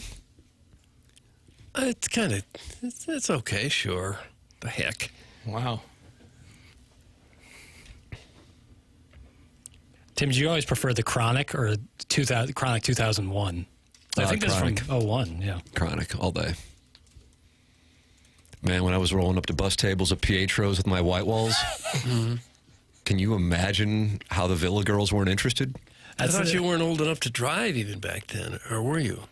I drove my parents' minivan. Green, forest green. Oh, it's hot. There's a really good section of TikTok where it's like me on my way to my 9 to 5 to fill out spreadsheet, and it's like the hardest rap you've ever heard in your life. It's like a white guy in a quarter zip. I really like it, I feel that. Chairman, you say the legend at Columbia, you monitor the Michelob Ultra YouTube chat, and you say he has really taken a hit. He called in the 8 o'clock hour, and you say his stock has crashed in the last hour? Some people weren't fans after the call. I was. But after the biggest miss is not getting you the reservation that he basically promised. Stunning development. Yeah. And then I have a disagreement with something he said in the YouTube chat, and I'm a Luther Burden fan, but he said Luther was raised in the hard knocks of St. Louis, and you don't see any pouting or crying out of that guy. I feel like I've seen a little pouting and crying out of that guy. It was East St. Louis, right? Yeah, it's all part of the St. Louis area. Okay. The St. Louis Metro. Okay. Tri-state area. No pouting. It's the third state. I never said he didn't pout or whether he did or didn't pout. I just thought, based on the hype, I thought he would make a little bit more of a. Now you and Jackson are going to go again. Here we go. I've said my piece. Okay. All right. Well, I wish him the best in the NFL. Certainly.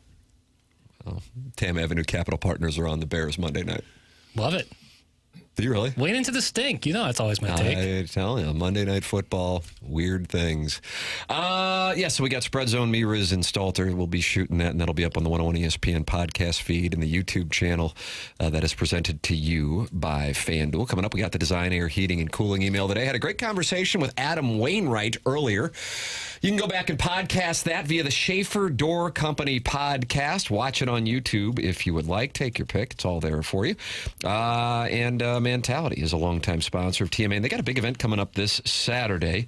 It is taking place at their Chesterfield Clinic this Saturday from 9 a.m. to 2 p.m. Mentality Health hosting a free men's health fair at their Chesterfield Clinic this Saturday from 9 a.m. to 2 p.m. Stop by and get a free blood draw and free in-body assessment to see what's really going on inside that body of yours. This event is open to anyone who wants to see you get back to being you. Spouses, family, friends, they're all welcome.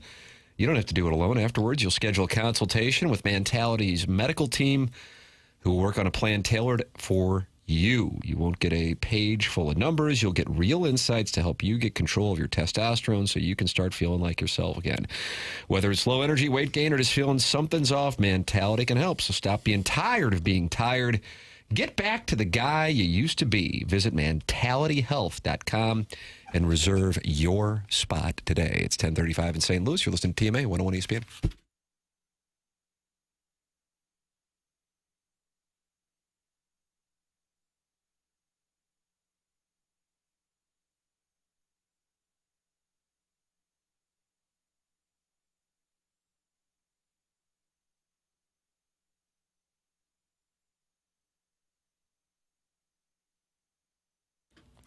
You've heard the name Stiefel for many years now. They sponsor darn near everything, including the award-winning dossier of this here broadcast. Did you know they're also throwing one of the biggest parties St. Louis has seen since the Parade Down Market in 2019, and it starts tomorrow. It's a Stiefel Charity Classic, new title, new energy, and it's all going down this week, Thursday through Sunday at Norwood Hills Country Club, where OAR are included. These bad boys are selling faster than the Friday. Force them at the Dotem or maybe at the Lemming.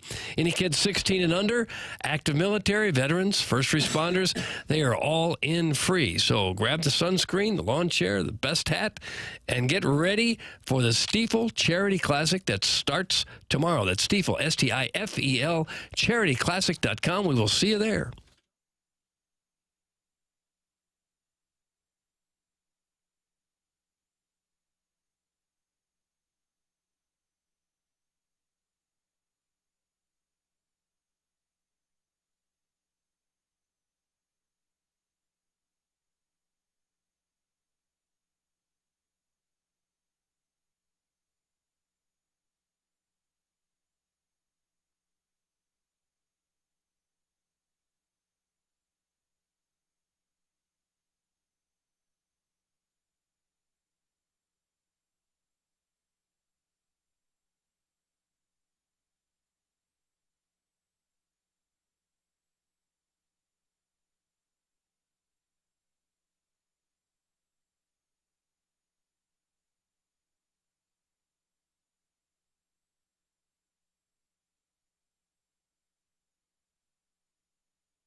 Doug, do you like full-throated apologies?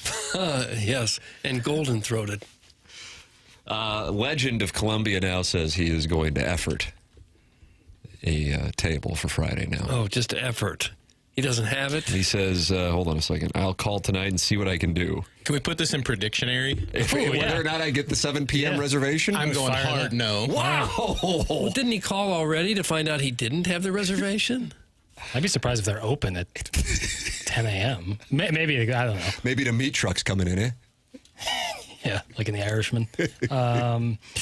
Will Tim get a 7 p.m. resi at CC's? Now, he thought I wanted it on Saturday. Saturday at 7 p.m., I won't know my name. Yeah, you don't want that. I'll be in his Uber or somebody's Uber.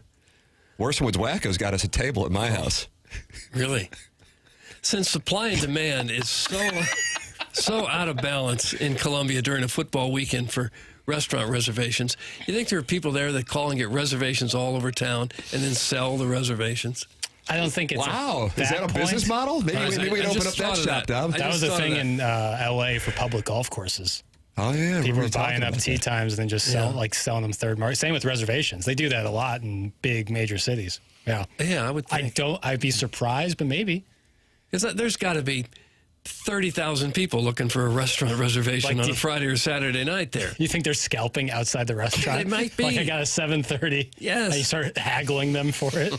Martin's Wildcat Agenda, which is one of my favorite names, is will Sappho's be delivered to you for your birthday, Tim? Well, we've been asking for it now for a number of decades. Mm-hmm. I would put it as I'm higher on the legend getting me my table on Friday night at CC's than my Sappho's. I would rather have the Sappho's for the record, and if the legend could somehow deliver that. I'm going to do a 2-pick parlay in Predictionary. No on both. No! And I'm rooting for both, but I'm telling you. My lock of the week, Doug. Okay. I think I should bring that up on Spread Zone. Yeah, have I Riz don't and know. Stalter look at me with a confused. It's minus 240, so I don't even know if it's going to be allowed. It's minus 4 digits. Yeah. But think Might of be 5 digits. Think of the glory if it happens. Yes hits. Oh, I'll be the greatest. Be the absolute greatest. If you can't get this reservation, is there a chance your hotel might have a snack bar or something you could eat there? Ooh, treats. Oh, there's plenty of places just to get treats. 44 Canteen is a just fine fallback. You know, there's I enjoyed it last year. Really, I think it was in part because of the sapphic overtones. Yeah. Proximity to Sappho's. Amen. Tacos are my favorite food, and they did. Tacos are my favorite food. Who wants that text inbox? Tacos are my favorite food. Doug is disappointed with you. Really? Yeah. To crunch into a taco and then have the shell. Oh, do you like a soft taco? Soft taco exclusively. I've never hard shell. Never hard shell. Your favorite food? Yeah. Yep. What kind of poultry or beef or dish or park do you like in there, eh? My favorite is actually Al Pastor, which is like the This is so Horton Watkins, I can't even follow. No, it's Spanish. I'm Jeffco, and I love Al Pastor, too. It's I'm going to slow-cooked ask you to pork with never use that pineapple. kind of language around me again. Al Pastor. Hot fruit. Yeah, I know. It's damning, but it's like It's hot fruit? Slow-cooked pork and pineapple with onions and cilantro. It's really good. It is really good. And that's what I need to get on Friday instead of going to CC's? I like the Korean tacos. Can you get that at El Rancho? Korean American. Certainly. Would El Rancho serve that kind of taco? I doubt it. They're big nachos, and I don't like nachos. Oh. Okay. Well, good luck finding anything to eat, Tim. You'll be eating Bring it yourself. This quote legend guy likely lives in an apartment complex of 95% college students, thinks he's Wooderson from Dazed and Confused, and probably used to work in a vape shop. That's from Carlos Spicy Wiener, and he says I'm hitching my wagon to the wrong guy. If I didn't know any better, seeing him in the YouTube chat, I would think it was President Trump with all the caps locks and the emojis. Oh, really? He's fired up in there. Okay. He just wants his voice to be heard. Canteen 44, top-notch tacos in Columbia. That's in the 314. Can confirm. French fries, too. 44 Canteen, isn't 44 Canteen, yeah.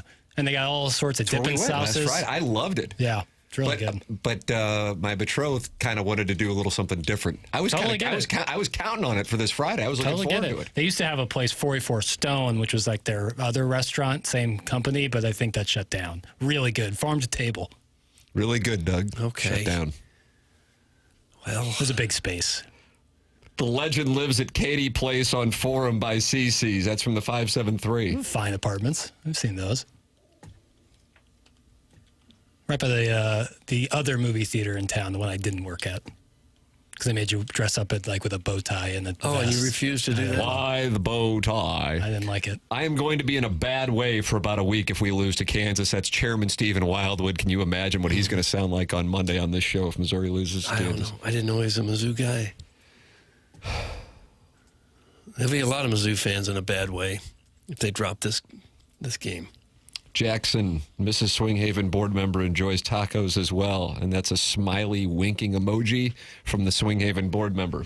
I don't know what to mean. I don't know what you mean by that. I hope it just means you like This is like a KOMU student reading the teleprompter for the first time. I'm buckled. Doug is basically just a cul-de-sac in human form. What a basic batch. That's from Arbor Day. A cul-de-sac in human form. What does it mean? I needed a segment title. Thank you. Wow. Cul-de-sac in I got a human big round form. ahead. Maybe that could be the cul-de-sac. We got the Design Air Heating and Cooling email. Boy, Big Tuft is raging. Never, and I mean never, say farm to table again. That's what 44 Stone was. It was farm to table, man. They had a great lamb sandwich. Doug, do you like the term? I believe it's farm? pronounced No, lamb. I don't. Isn't almost everything is farm to table? It was A lot of advertised it as has such. a middleman, but at some point it's at a farm and then it gets to your table. I think they cut out the middleman. I don't know. It's How delicious. often do They you think shut down. something really leaves the farm and immediately goes to your table? I buy what they're selling. I don't know. Okay. I don't like stand up on the table and scream, "Show me the farm!" You know, like where is this all coming from? I just believe them. Call me, I'm a sheep. Back off, Doug, tree boy. That's from Sharon and Clayton. Who's tree boy? Arbor Day. Oh, I thought you were calling you tree boy. I was like, Kawhi Leonard. All right, we got the Design Air Heating and Cooling email today coming up to TMA 101 ESPN.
This is Jackson with a Sports Center update, and that's driven by Johnny Londoff Chevrolet and Johnny Londoff Autoplex. Cardinals are back in action tonight, 6:45 p.m. first pitch with Matthew Liberatore toeing the slab for the Redbirds. That was our Sports Center update, driven by Johnny Londoff Chevrolet and Johnny Londoff Autoplex. See them at londoff.com. Chevy, together we drive. Are you kidding me?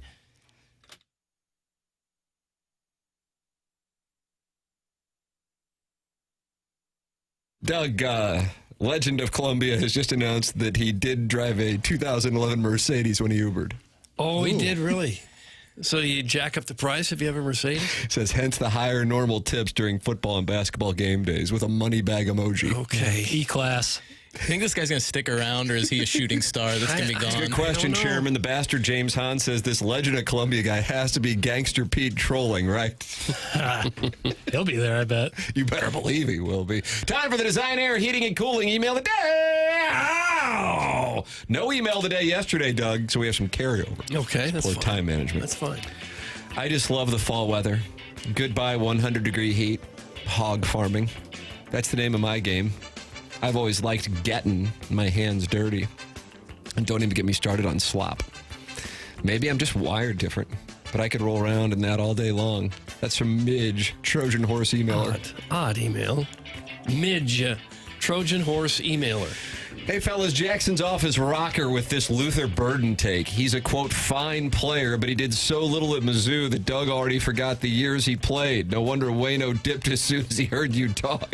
Oh, that's not nice. The shameful thing is I would respect you, Jackie Papers, if for no other reason than you're the producer of Tim's award-winning program, but you keep giving these terrible takes and won't put my name in the text inbox. I digress. Great show today for most of you, gentlemen. Thanks. That's from the listener to be named later. Jackson, why won't you put his name in? I'm definitely not doing it now. Wow. No, I wouldn't. Listener to be named later. In what can only be described as the war and peace of terrible golf, the 2025 J. Randolph Jr. Fan Page Club Championship is apparently concluded per a fan page post 5 months after its modest start in mid-April.